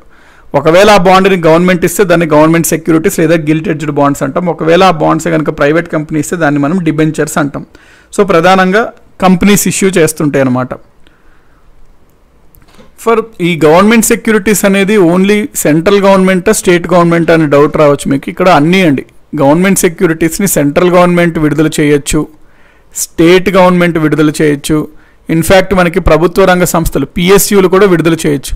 మీకు గుర్తున్నట్లయితే Coal India first time IPO ఇచ్చినప్పుడు హాట్ కేక్ లాగా అమ్ముపడిపోయినాయండి. దాదాపుగా 15,000 కోట్లు ఐపీఓ ద్వారా వచ్చిందనమాట కోల్ ఇండియా కంటే. చాలా పెట్టిన వెంటనే వచ్చేసిందనమాట. సో బేసికల్ అంటే కోల్ ఇండియా మనకి ఐపీఓ కూడా విడుదల చేసింది అప్పుడు న్యూస్లో. సో ఆ కోల్ ఇండియా అట్లాంటివి కూడా బాండ్స్ ఇష్యూ చేయొచ్చు. అంటే మాకు ఇప్పుడు డబ్బులు ఇవ్వండి, తర్వాత మేము ఇస్తాము అని చెప్పి జనాలు బాగా ఇంట్రెస్ట్ చూపుతారు. ఎందుకంటే వీళ్ళు ఎక్కువ రేట్ ఇస్తారు, ప్లస్ నమ్మకం బేసికలీ గవర్నమెంట్ అనేసరికి. సో ఇది మనకి డిబెంచర్స్. అయితే డిబెంచర్స్లో 2 రకాలు ఉంటాయి. ఒకటి convertible debentures, 2 non convertible debentures. డిబెంచర్స్లో 2 రకాలు ఉంటాయి. ఒకటి కన్వర్టబుల్ డిబెంచర్స్,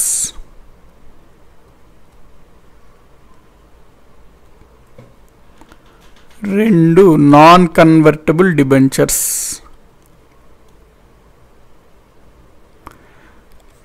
ఇప్పుడు వీటి మధ్యన డిఫరెన్స్ ఏంటి అంటే ఏం లేదండి, సింపుల్. ఇప్పుడు ఒకవేళ ఎవరన్నా ఒక వ్యక్తి ఒక ఎక్స్ అనే కంపెనీ యొక్క డిబెంచర్ కొన్నాడు. ఆ డిబెంచర్ ప్రకారం ఏమంది ఆ కంపెనీ, ఇప్పుడు మీరు నాకు ₹1 కోటి ఇస్తే, ₹1 సింపుల్ అండర్స్టాండింగ్కి ₹100 ఇస్తే నేను మీకు 3 సంవత్సరాల తర్వాత ₹120 ఇస్తాను అంది. అది డిబెంచర్. మనం కొన్నాం, 3 సంవత్సరాలు అయ్యింది. 3 సంవత్సరాలు అయినప్పుడు ఆ కంపెనీ దగ్గరికి వెళ్ళి మనం ఈ డిబెంచర్ ఇస్తే ఆ కంపెనీ ₹120 ఇవ్వాల్సి వస్తుంది. కానీ అప్పుడు ₹120 వస్తుంది. అప్పుడప్పుడు ఎట్లా ఉంటుందంటే, కొన్ని డిబెంచర్స్ 3 సంవత్సరాలు అయిన తర్వాత నువ్వు గనక ఆ కంపెనీ దగ్గరికి వెళ్ళి అడిగినప్పుడు, ఇదిగో మీ డిబెంచర్ నాకు ఇవ్వాల్సింది ఇవ్వు అన్నప్పుడు, కొన్ని సందర్భాల్లో ఏంది అంటే ఆ డబ్బులు కంపెనీ దగ్గర ఆ టైంలో లేకపోవచ్చు, కాకపోతే ఆ కంపెనీ చాలా బాగా రన్ అవుతుంది. అట్లాంటప్పుడు ఆ కంపెనీ ఇప్పుడు నీవు ఇచ్చిన డిబెంచర్కి నేను డబ్బు అయితే ప్రస్తుతం ఇవ్వలేను, కానీ ఈక్వల్ అమౌంట్ నీకు కావాలంటే, డబ్బులు మరి కావాలంటే ఏదో ఒక రకంగా ఇస్తాను, కానీ నీకు ఒకవేళ కావాలి అంటే నీకు దాని విలువ గల షేర్స్ని నేను ఇస్తాను నా కంపెనీలో అని చెప్పొచ్చు అనమాట. ప్రైవేట్ కంపెనీ అంటే జనరల్గా కొంచెం తక్కువ రేటుకే వాళ్ళకి షేర్స్ ఇవ్వడానికి చూస్తుంది, ఎందుకంటే వాళ్ళు మరి ఆ మార్గంలో వెళ్ళడానికి చేయడం కోసం. సో ఒక కంపెనీ ఏం చేస్తుందంటే ఆ మెచ్యూరిటీ టైం పీరియడ్ అయిన తర్వాత, డిబెంచర్ యొక్క మెచ్యూరిటీ టైం పీరియడ్ అయిన తర్వాత వాళ్ళ యొక్క డిబెంచర్ని షేర్గా మార్చుకోవచ్చు అనమాట. ఒకవేళ కనుక ఆ డిబెంచర్ని షేర్గా మార్చుకోగలిగితే దాన్ని మనము కన్వర్టబుల్ డిబెంచర్స్గా అంటాం. సో ఏదన్నా ఒక డిబెంచర్ మెచ్యూరిటీ అయిన తర్వాత అది బ్యాక్ మనం కంపెనీకి ఇచ్చినప్పుడు ఆ డిబెంచర్ని ఆ కంపెనీ యొక్క షేర్స్గా మనం కన్వర్ట్ చేసుకోగలిగితే దాన్ని మనము కన్వర్టబుల్ డిబెంచర్ అంటాము. ఒకవేళ కనుక కంపెనీ యొక్క షేర్స్గా మార్చుకోలేకపోతే దాన్ని నాన్ కన్వర్టబుల్ డిబెంచర్స్ అంటాము. సో ఒకవేళ కనుక డిబెంచర్ని కంపెనీ షేర్గా మార్చుకుంటే ఎవరైతే ఆ బాండ్ హోల్డర్, ఆ డిబెంచర్ హోల్డర్ ఉన్నాడో వాడు ఏమవుతాడు? షేర్ హోల్డర్ అవుతాడు. అప్పటి నుంచి షేర్ హోల్డర్ లేకపోతే ఈక్విటీ హోల్డర్ అవుతాడు. సో మనకి ఏది బెటర్ సార్ అంటే మార్చుకుంటే బెటరా మార్చుకోకపోతే బెటరా ఏది బెటర్ అంటే డిపెండ్స్ అండి. ఒకవేళ కంపెనీ బాగా వెళ్తుంది అనుకోండి షేర్ హోల్డింగ్ తీసుకుంటే మంచిది, ఒకవేళ వెళ్ళకపోతే షేర్ హోల్డింగ్ తీసుకోకపోతే మంచిది. రెండిట్లో ఏది మంచిది అంటే మనకు నాన్ కన్వర్టబుల్ డిబెంచర్సే మంచివి అనమాట. ఎందుకు అంటే డెట్టే బెటర్, కొన్ని సందర్భాలు ఈక్విటీ కన్నా డెట్టే బెటర్. అంటే ప్రైవేట్ కంపెనీస్ ఇచ్చినప్పుడు డెట్ కంటే ఈక్విటీనే బెటర్ అనమాట. డెట్టే బెటర్ ఈక్విటీ కంటే ప్రైవేట్ కంపెనీస్ విషయంలో. సో ఇది మనకి డిబెంచర్స్లో రెండు రకాల కన్వర్టబుల్, నాన్ కన్వర్టబుల్ గురించి.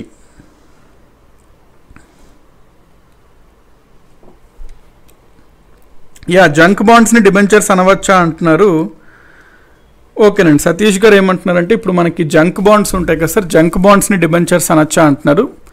బేసికలీ మనకి బాండ్స్ ఏమన్నాము, రెండు రకాలు అనుకున్నాం, గవర్నమెంట్, ప్రైవేట్. గవర్నమెంట్ అంటే మనకి నమ్మకం ఉంటుంది కాబట్టి దాన్ని గిల్ట్ ఎడ్జ్డ్ అంటాము. వేరే ప్రైవేట్లో కూడా మనకి బాగా నమ్మకమైన ప్రైవేట్ సంస్థలు ఉన్నాయి. For example Reliance shares carries lot of trust, lot of confidence, even more than government. ఓ గవర్నమెంట్ ప్రభుత్వ రంగ సంస్థలో ఏదో పిఎస్యు ఇచ్చిన బాండ్ కన్నా ఎక్కువ నమ్మకం ఉంటుంది రిలయన్స్, టాటాస్ వాటిలో.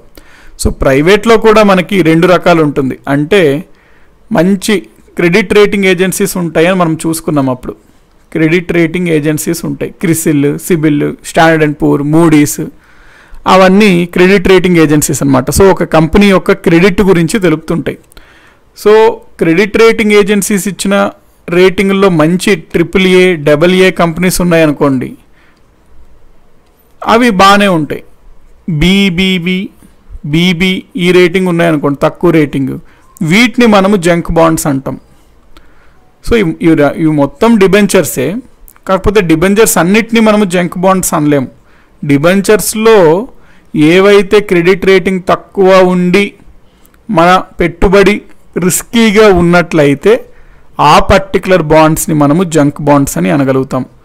సో డిబెంచర్స్ని జంక్ బాండ్స్ అనొచ్చు అని అన్నారు కదా, డైరెక్ట్ ఆన్సర్ మీకు ఏంటంటే అన్ని డిబెంచర్స్ని అనలేము కానీ, కాకపోతే ఏ డిబెంచర్ అయితే తక్కువ క్రెడిట్ రేటింగ్ ఉన్న ఏజెన్సీస్ ఇచ్చి రిస్కీ పెట్టుబడిగా ఉన్నట్లయితే దాన్ని మాత్రమే మనం జంక్ బాండ్స్ అని అనగలుగుతాము.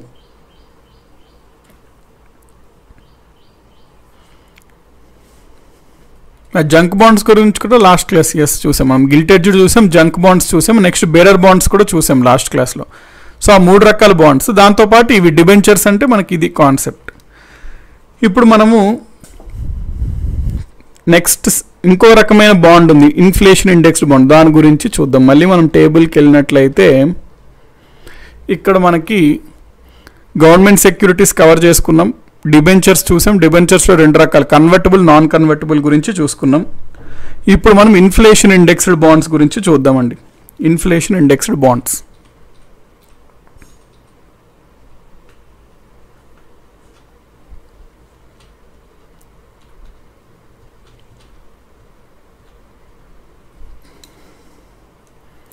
ఇన్ఫ్లేషన్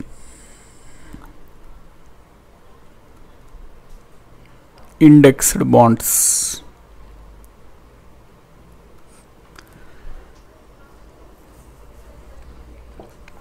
ఇప్పుడు ఇన్ఫ్లేషన్ అంటే ఏంటి? ద్రవ్యోల్బణం.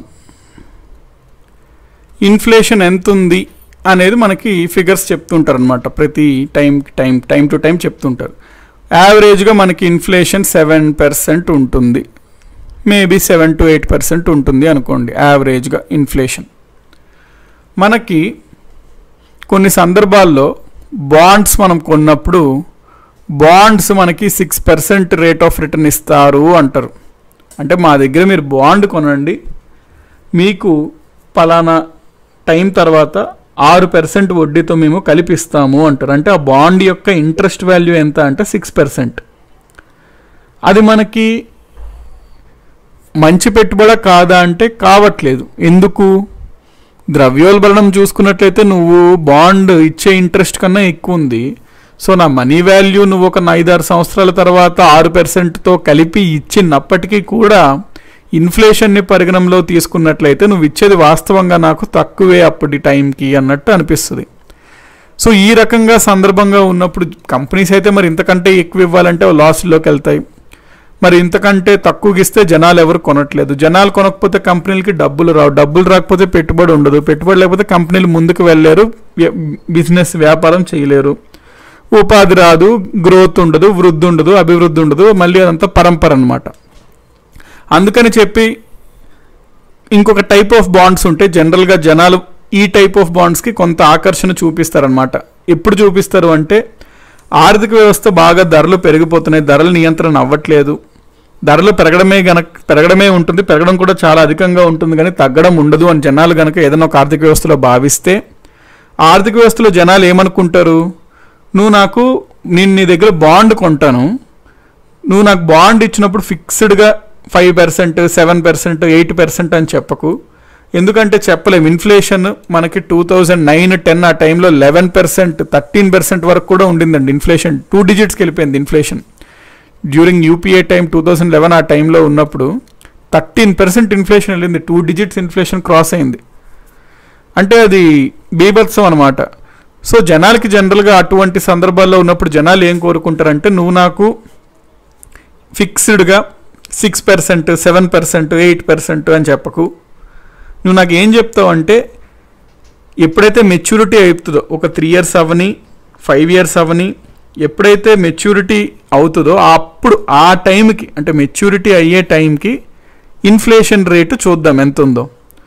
ఆ ఇన్ఫ్లేషన్ రేటుకి ఎక్స్ట్రాగా నువ్వు నాకు ఎంత ఇస్తావు అనేది చెప్పు అనేది అంటాడు. అంటే సింపుల్గా అర్థం చేసుకోండి.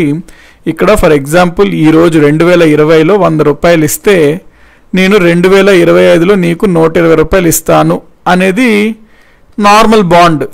కానీ ఇక్కడ ఏమవుతుంది అంటే మనకి 2025 వచ్చేసరికి 120 రూపాయలు అయింది ఇస్తున్నాడు ఇతను. కానీ అక్కడ 100 రూపాయల వాల్యూ మనం చూసుకున్నట్లయితే ఆ ఇన్ఫ్లేషన్ వల్ల 7% ఇన్ఫ్లేషన్ ఉండడం వల్ల అక్కడ 120 అనేది తక్కువైపోతుంది, సరిపోవట్లేదు, అది వేస్ట్ అనమాట ఇన్వెస్ట్మెంట్. అందుకని ఇక్కడ ఈ వ్యక్తి ఏమడుగుతాడు అంటే 100 రూపాయలు ఉంది, ఆ 100 రూపాయల యొక్క 2025లో మనం చూసుకుందాం, అప్పుడు ద్రవ్యోల్బణం ఎంత ఉంది 7 to 8. ఇక్కడ ఎంత ఇచ్చినట్టు వడ్డీ 5 yearsలో 20 రూపీస్ ఇచ్చాడు. అంటే 1 yearకి 4 రూపీస్ ఇచ్చినట్టు 4% ఇచ్చాడు ఇక్కడ బాండ్. యాక్చువల్గా ఇక్కడ వాల్యూ ఎంత 8% ఉందనుకోండి ఇన్ఫ్లేషన్. సో 100, 8, 4, 32, 132 రూపీస్ అయింది. 100 రూపాయలు ఈజ్ ఈక్వల్ టు 132 రూపీస్ అయింది 2025 వచ్చేసరికి. అంటే 25లో 132 రూపీస్ ఈక్వల్ టు 100 రూపీస్ అనమాట 2020లో. వీడు నాకు ఇస్తుంది 120నే. అట్లాంటప్పుడు లాస్ అనమాట. అందుకనే కొన్ని సందర్భాల్లో ఏం చెప్తారంటే నేను 100 రూపాయలు నీకు ఇస్తాను, మన మెచ్యూరిటీ పీరియడ్ 5 సంవత్సరాలు, నువ్వు 5 సంవత్సరాల తర్వాత నాకు ఏమిస్తావు అంటే ఇన్ఫ్లేషన్ ఎంత ఉంటే దానికి ఒక 2% ఎక్స్ట్రా ఇవ్వు అన్నట్టు పెట్టుకుంటారు డీలింగ్. అప్పుడు ఎంత ఇవ్వాలి ఇతను? ఇన్ఫ్లేషన్ 8% ఉంది యావరేజ్గా ఆ 4 సంవత్సరాల్లో. సో 132. ఇంకొక ఎడిషనల్ 2% అంటే 2% 1 year కంటే 2 రూపాయలు, నా 5 సంవత్సరాల కంటే ఇంకొక 10 రూపాయలు. సో 142 రూపాయలు నువ్వు నాకు ఇవ్వు. అంటే ఎక్స్ట్రా 10 రూపీస్ ఎట్లాగో అర్థమైంది కండి. ఈ ఇన్ఫ్లేషన్కి ఎక్స్ట్రా 2% ఇవ్వండి అయ్యా అని అడుగుతాడు. సో 100 రూపాయలకి 2% అంటే 2 రూపీస్. ఎప్పటికి ఇది? 1 సంవత్సరానికి. ఎన్ని టైం పీరియడ్స్ ఇది? 5 years కండి మొత్తం. సో 5 సంవత్సరాలకి 1 సంవత్సరానికి 2 రూపాయలు అంటే 5 సంవత్సరాలకి 10 రూపాయలు. కాబట్టి 142 రూపాయలు నువ్వు నాకు ఇవ్వు అని ఇవి ఒక టైప్ ఆఫ్ బాండ్స్ అండి. సో ఈ బాండ్స్లో ఏంటి అంటే మనకి ఇన్ఫ్లేషన్ని బేస్ చేసుకొని ఇంట్రెస్ట్ రేట్ అనేది ఫిక్స్ చేస్తారు. So interest rate fixed according to inflation rate. సాధారణంగా ఇన్ఫ్లేషన్ ఇక్కడ మనకి ఇన్ఫ్లేషన్ ఇండెక్స్డ్ బాండ్స్లో ఇంట్రెస్ట్ రేట్ ఎట్లా ఉంటుందంటే ఇన్ఫ్లేషన్ రేట్ ప్లస్ అంటే వీళ్ళు ఇచ్చే బాండ్ యొక్క ఇంట్రెస్ట్ ఎట్లా ఉంటుందంటే ఇన్ఫ్లేషన్ రేట్ ఎంత ఉంది ప్లస్ ఒక్కొక్క కంపెనీ ఒక్కొక్క రకంగా ప్రకటించుకుంటుంది X% అనమాట. అంటే +2% +3% +1% అట్లాగా. సో ఆ టైంకి ఉన్న ఇన్ఫ్లేషన్ రేట్ ప్లస్ X% ఆ రకంగా వీళ్ళ యొక్క ఇంట్రెస్ట్ రేట్ ప్రకటిస్తారు. ఆ టైప్ ఆఫ్ బాండ్స్నే మనము ఇన్ఫ్లేషన్ ఇండెక్స్డ్ బాండ్స్ అని అంటాము. So inflation indexed bonds interest rate is calculated according to the inflation. So interest రేట్ని ఇన్ఫ్లేషన్ తగ్గట్టుగా అడ్జస్ట్ చేస్తారనమాట. నెక్స్ట్ సో మనం ఈ క్యాపిటల్ మార్కెట్లో డెట్ ఈక్విటీ రెండు చూసాం. సో ఇవన్నీ చూసాము మనకి. కాబట్టి కాస్త రిలేటెడ్ ఉన్నటువంటి రెండు జనరల్గా మనకి బయట జరిగే స్కీమ్స్ గురించి చూద్దాం. స్కీమ్స్ అంటే ఇవి కొంత టైప్ ఆఫ్ ఇల్లీగల్గా ఉండొచ్చు. ఇల్లీగల్ కన్నా బెటర్ మేబీ ఏంటంటే లైట్ ఫ్రాడ్ అయ్యే సందర్భాలు ఉంటుంటాయి. ప్రధానంగా బయట జరుగుతుంటాయి రెండు రకాలు. CIC అంటాం, collective investment, CIS collective investment scheme ఒకటి, MLM multi level marketing. So వీటి గురించి మనం ఇప్పుడు చూద్దాము.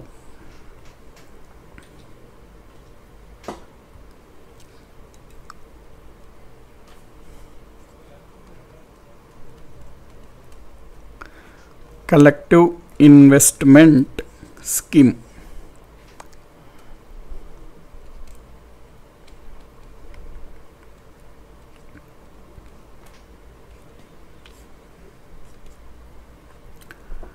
వీటి గురించి ఐడియా తెచ్చుకోండి. ఎందుకంటే మనకి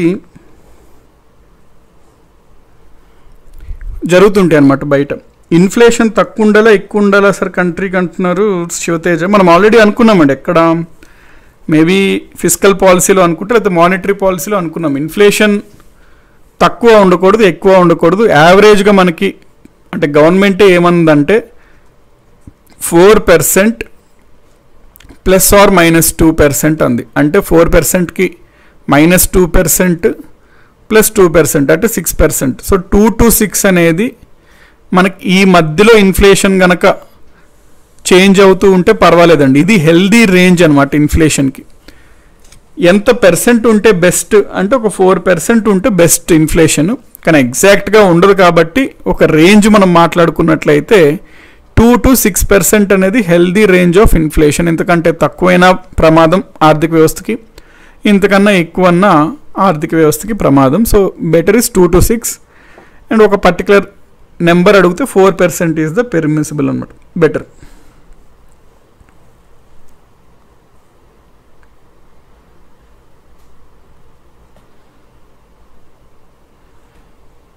ఓకే,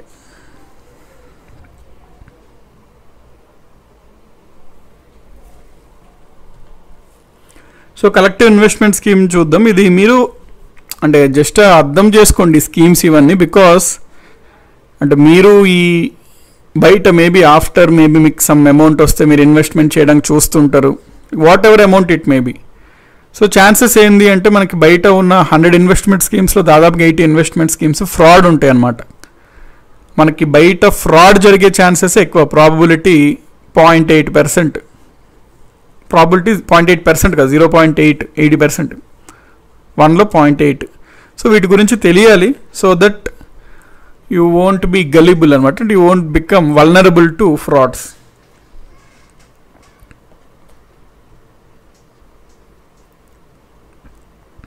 ఓకే, నెక్స్ట్ 2 to 4% అంటే అదేనండి మనకి యాక్చువల్లీ 2 to 6% అండి. సో బెటర్ ఏంది అంటే మరి 2 to 4 ఉంటే ఇంకా బెస్ట్. కాకపోతే మనం ఎగ్జాక్ట్గా మెయింటైన్ చేయలేము కాబట్టి +or -2 ఇచ్చుకుంటాం. ఎప్పుడన్నా మనం టాలరెన్స్ లెవెల్స్ +or- ఇచ్చుకుంటాం ఒక నెంబర్కి. 2 to 4 ఉంటే బెస్ట్, కాకపోతే 4 to 6 వెళ్ళినా ఓకే, అట్లాగా మనం చెప్పుకుంటాం బేసికలీ.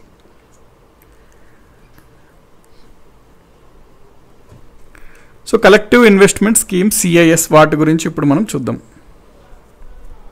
అంటే టాలరెన్స్ మనకి ఎప్పుడు ఒక నెంబర్లో ఇచ్చుకోమన్నాడు. ఇప్పుడు ఏదైనా ఒక X ఉంటే టాలరెన్స్ మనం ఎప్పుడు +or- ఇచ్చుకుంటాం అనమాట. అంటే మీరు ఒక అరగంటలో రండి అన్నాం అనుకోండి, అక్కడ అర్థము 25 నిమిషాల్లో వస్తే మంచిదే.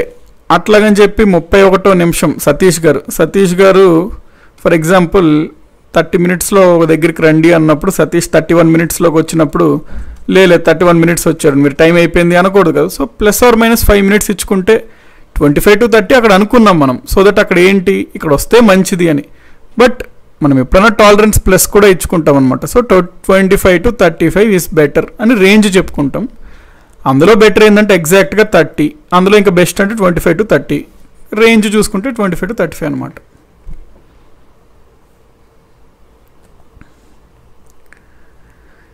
ఇంకా ఇన్ఫ్లేషన్ చూస్తామండి మనం. భాస్కర్ గారు ఇన్ఫ్లేషన్ మీద క్వశ్చన్స్ ఎలా ఉండొచ్చు అంటే మనం we will see upon that inflation topic. మనకి ఇది అయిపోయిన తర్వాత నెక్స్ట్ మనీ మార్కెట్ అయిపోయిన తర్వాత ఇన్ఫ్లేషనే. ఓకే, ఇప్పుడు ఫర్ ఎగ్జాంపుల్ ఇక్కడ ఏమేమి అంటే కంపెనీ ఉంటుంది, ఏదో ఒక కంపెనీ. ఆ కంపెనీ ఏమంటాడంటే మేము పలానా ప్రాజెక్ట్ని చేయబడుతున్నాము, ఓ ప్రాజెక్ట్ గురించి గొప్పగా చెప్తాడు అనమాట. మాదొక అద్భుతమైన ప్రాజెక్ట్, మాది ఒక రియల్ ఎస్టేట్ ప్రాజెక్ట్ అంటాడు.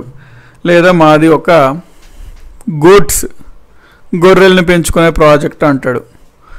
జనాల్ని ఏమంటాడు, మా ప్రాజెక్ట్కి మీరు కావాల్సిన డబ్బుని ఇవ్వండి, అది మీరు పెట్టుబడి అవుతుంది.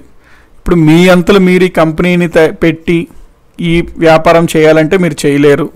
నా దగ్గర ఒక అద్భుతమైన బిజినెస్ ప్లాన్ ఉంది. అక్కడక్కడ మీరు పోస్టర్లు చూస్తారు. ఒక అద్భుతమైన బిజినెస్ ప్లాన్ ఉంది, ఒక నెలల్లోనే మీ సంపాదన డబుల్ చేసుకోవచ్చు.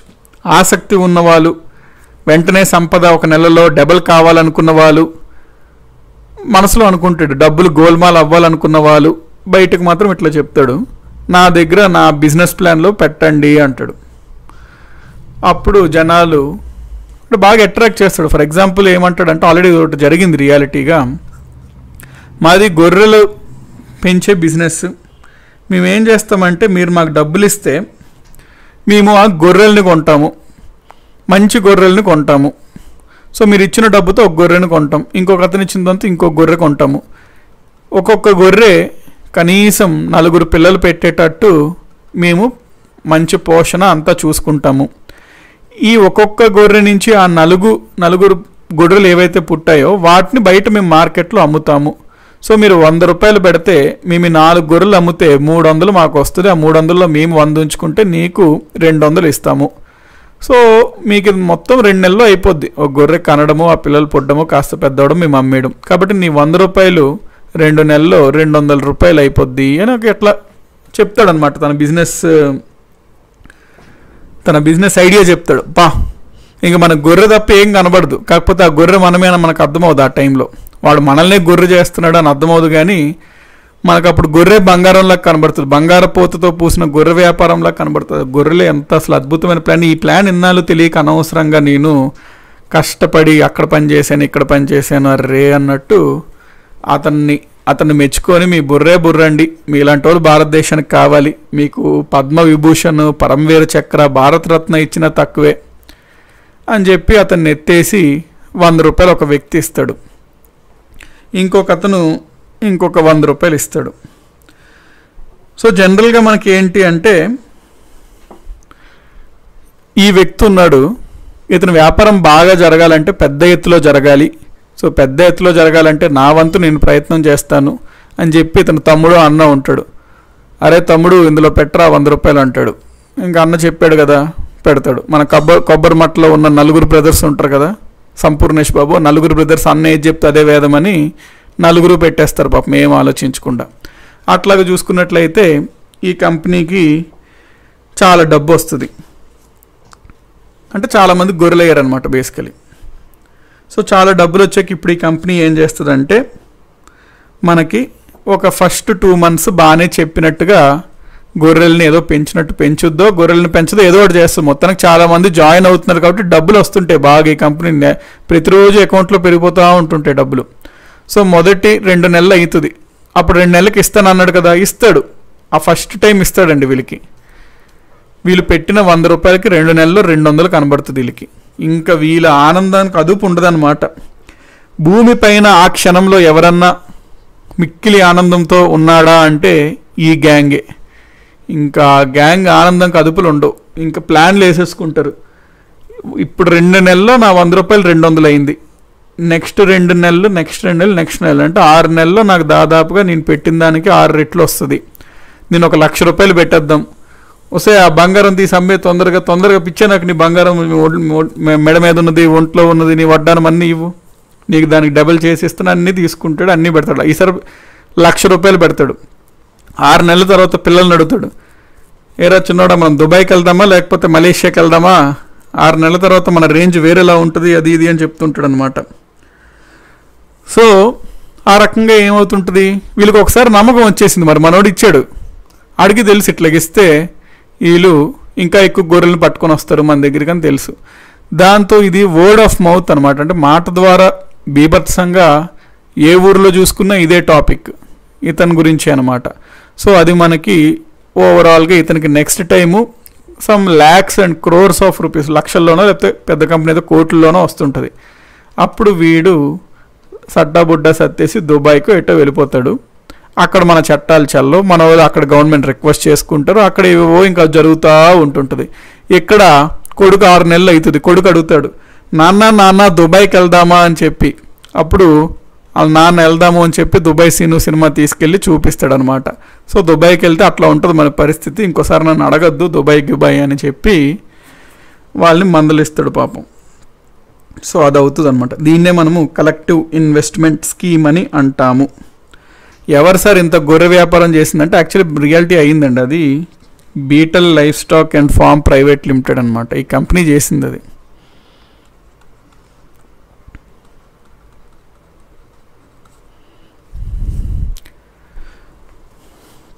సో ఇట్లాంటి స్కీమ్స్ని మనము కలెక్టివ్ ఇన్వెస్ట్మెంట్ స్కీమ్స్ అంటాం. అంటే కలెక్టివ్ ఇన్వెస్ట్మెంట్ స్కీమ్స్ అంటే ఏంది, ఒక గుంపు కలిసి ఒక బిజినెస్ ప్రాజెక్ట్లో డబ్బులు పెట్టి ఆ డబ్బుని ఆ బిజినెస్ ఎవరైతే వ్యవహరిస్తున్నారో వాళ్ళ డబ్బుతో బిజినెస్ చేస్తారో వచ్చిన లాభాలని వీళ్ళకి పంచుతారు.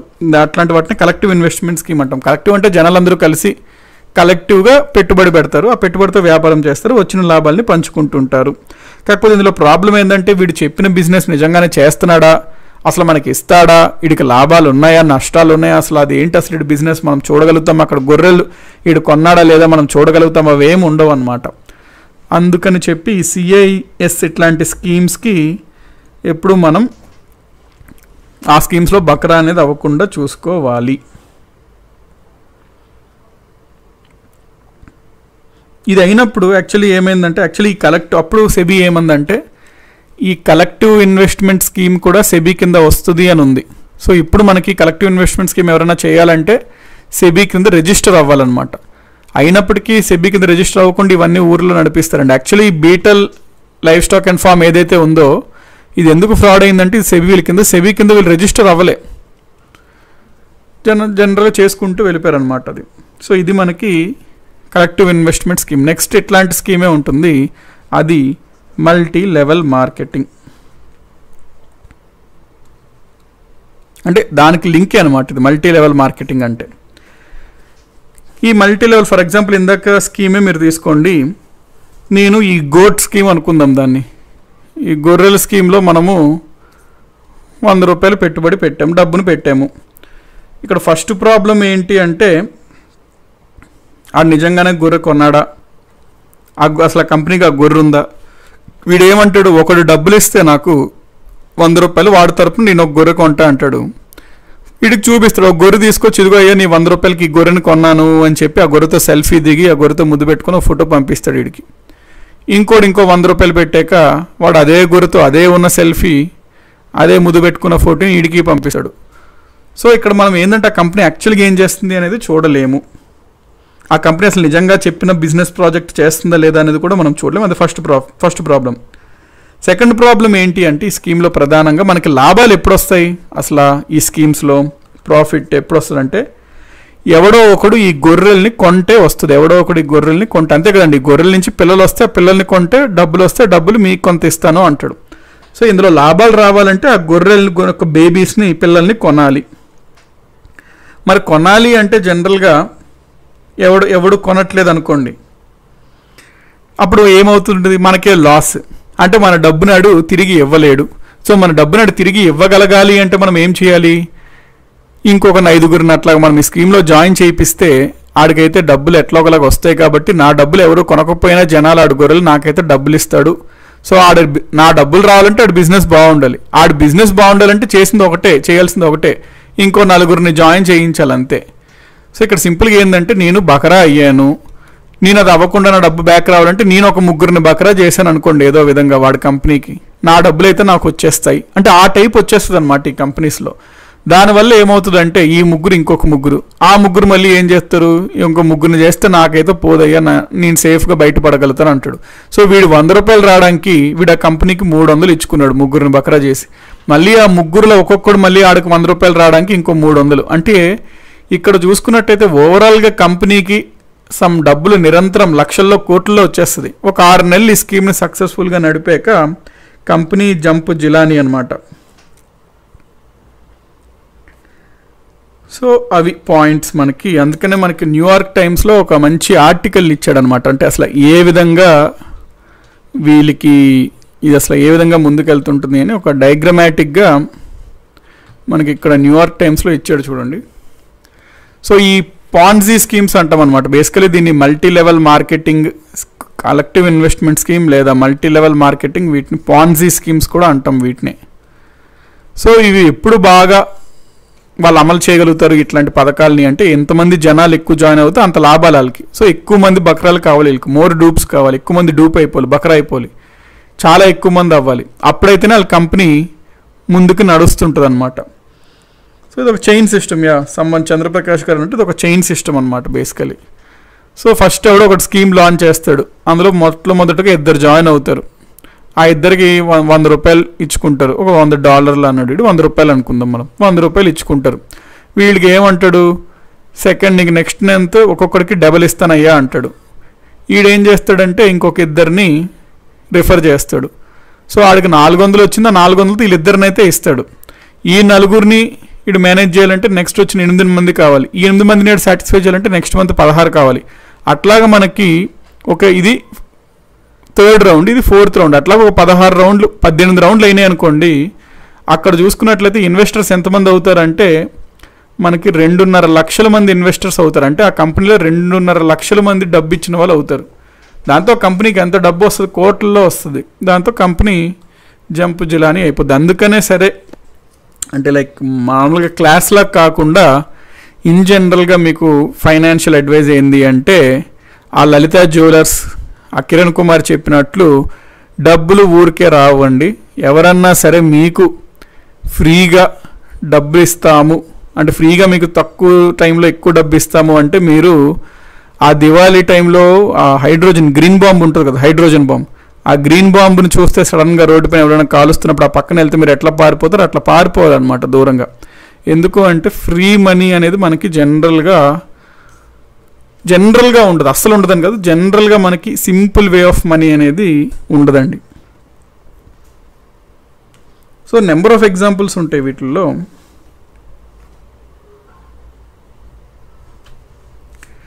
సో ఇది మనకి MLM, multi level marketing, పాన్జీ scheme. So మనకి క్యూనెట్ అట్లా చాలా ఎగ్జాంపుల్స్ ఉంటాయి. ఫ్రాడ్స్, బేసిక్గా ఇవన్నీ ఫైనాన్షియల్ ఫ్రాడ్స్ అనమాట. సో మనం ఇక్కడైతే ఈ క్యాపిటల్ మార్కెట్ని కంప్లీట్ చేసుకుందామండి. క్యాపిటల్ మార్కెట్ ఒకసారి అయితే రివైజ్ చేసుకుందాం. సో నెక్స్ట్ క్లాస్లో మనం మనీ మార్కెట్ గురించి డీటెయిల్స్ చూసుకున్న తర్వాత మనము న్యూ టాపిక్కి వెళ్ళవచ్చును. సో ఒకసారి అయితే మనం ఏదైతే చూసామో అది రివైజ్ చేసుకుందాం.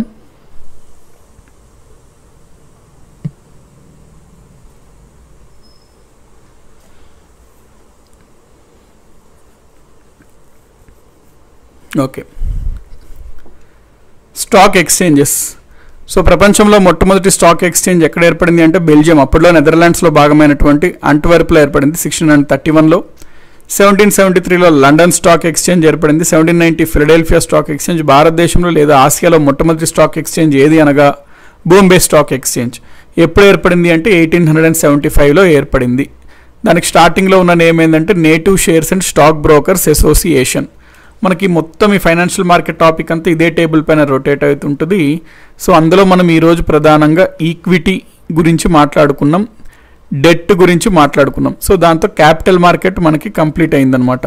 సో ఈక్విటీలో భాగంగా మనం ప్రైమరీ ఐపీఓ, సెకండరీ షేర్ అనుకున్నాం. ఈరోజు మనం గవర్నమెంట్ సెక్యూరిటీస్ చూసుకున్నాం, ఇన్ఫ్లేషన్ ఇండెక్స్డ్ బాండ్స్ చూసుకున్నాం, డిబెంచర్స్ చూసుకున్నాం. డిబెంచర్స్లో 2 రకాలు, కన్వర్టబుల్, నాన్ కన్వర్టబుల్. కన్వర్టబుల్ అంటే ఏంటి, నాన్ కన్వర్టబుల్ అంటే ఏంటో చూసుకున్నాం.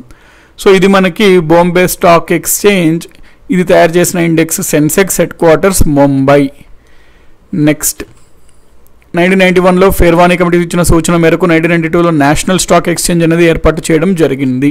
హెడ్ క్వార్టర్స్ దీనికి ముంబై అండి, ఇది కూడా హెడ్ క్వార్టర్స్ ముంబై. మనకి భారతదేశంలో 20 స్టాక్ ఎక్స్చేంజ్లు ఉండేవి, అందులో 19 అయితే బయటకి ఎగ్జిట్ అయిపోయినాయి, 6 మాత్రం ప్రెజెంట్ వర్కింగ్లో ఉన్నాయి. 6లో కూడా మనకి 1 రీసెంట్గా అయిపోయింది. సో ఇది అయిపోయింది కాబట్టి ప్రస్తుతం మనకి 5 ఉన్నాయని చెప్పుకోవాలి. అంటే లేటెస్ట్గా ప్రస్తుతం మనం చూసుకున్నట్లయితే 5 ఉన్నాయని చెప్పుకోవాలి, ఎందుకంటే ఇంకొకటి టెంపరీ టైం అయిపోయింది కాబట్టి. సో మనకి పెర్మనెంట్ ఏవేవి అంటే Bombay, national, Calcutta. Temporary active ఉన్నవి ఏంటంటే టెంపరీ యాక్టివ్కి 2 ఉన్నాయండి, metropolitan stock exchange India limited, India international exchange limited.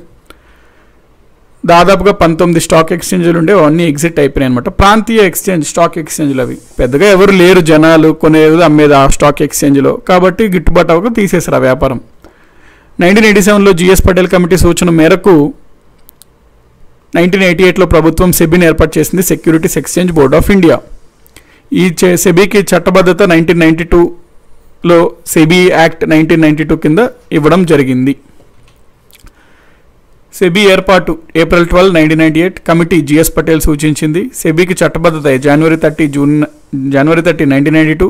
ఏ చట్టం ద్వారా, సెబీ యాక్ట్ 1992 ద్వారా. Head quarters Mumbai. ఎవరెవరు ఉంటారంటే ఒక చైర్మన్ ఉంటాడు, చైర్మన్ యూనియన్ గవర్నమెంట్ నియమిస్తుంది. ఆర్థిక మంత్రిత్వ శాఖ నుంచి 2 ఆఫీసర్లను పెడతారు.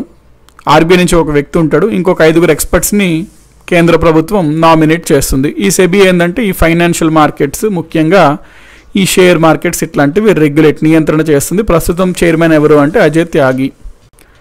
నెక్స్ట్ బుల్ బేర్ అంటారు. బుల్ అంటే ఒకవేళ షేర్ మార్కెట్లో కనుక ఆర్థిక వ్యవస్థ లేకపోతే ఆ షేర్ వాల్యూ, జనరల్గా ఇండెక్స్లు ఉంటాయి కదా, సెన్సెక్స్, నిఫ్టీ అవన్నీ బాగా రైజింగ్లో ఉన్నాయి అనుకోండి, దాన్ని మనం బుల్ అంటాం. ఆశావాదిగా ఉన్నట్టు అప్పుడు షేర్ మార్కెట్.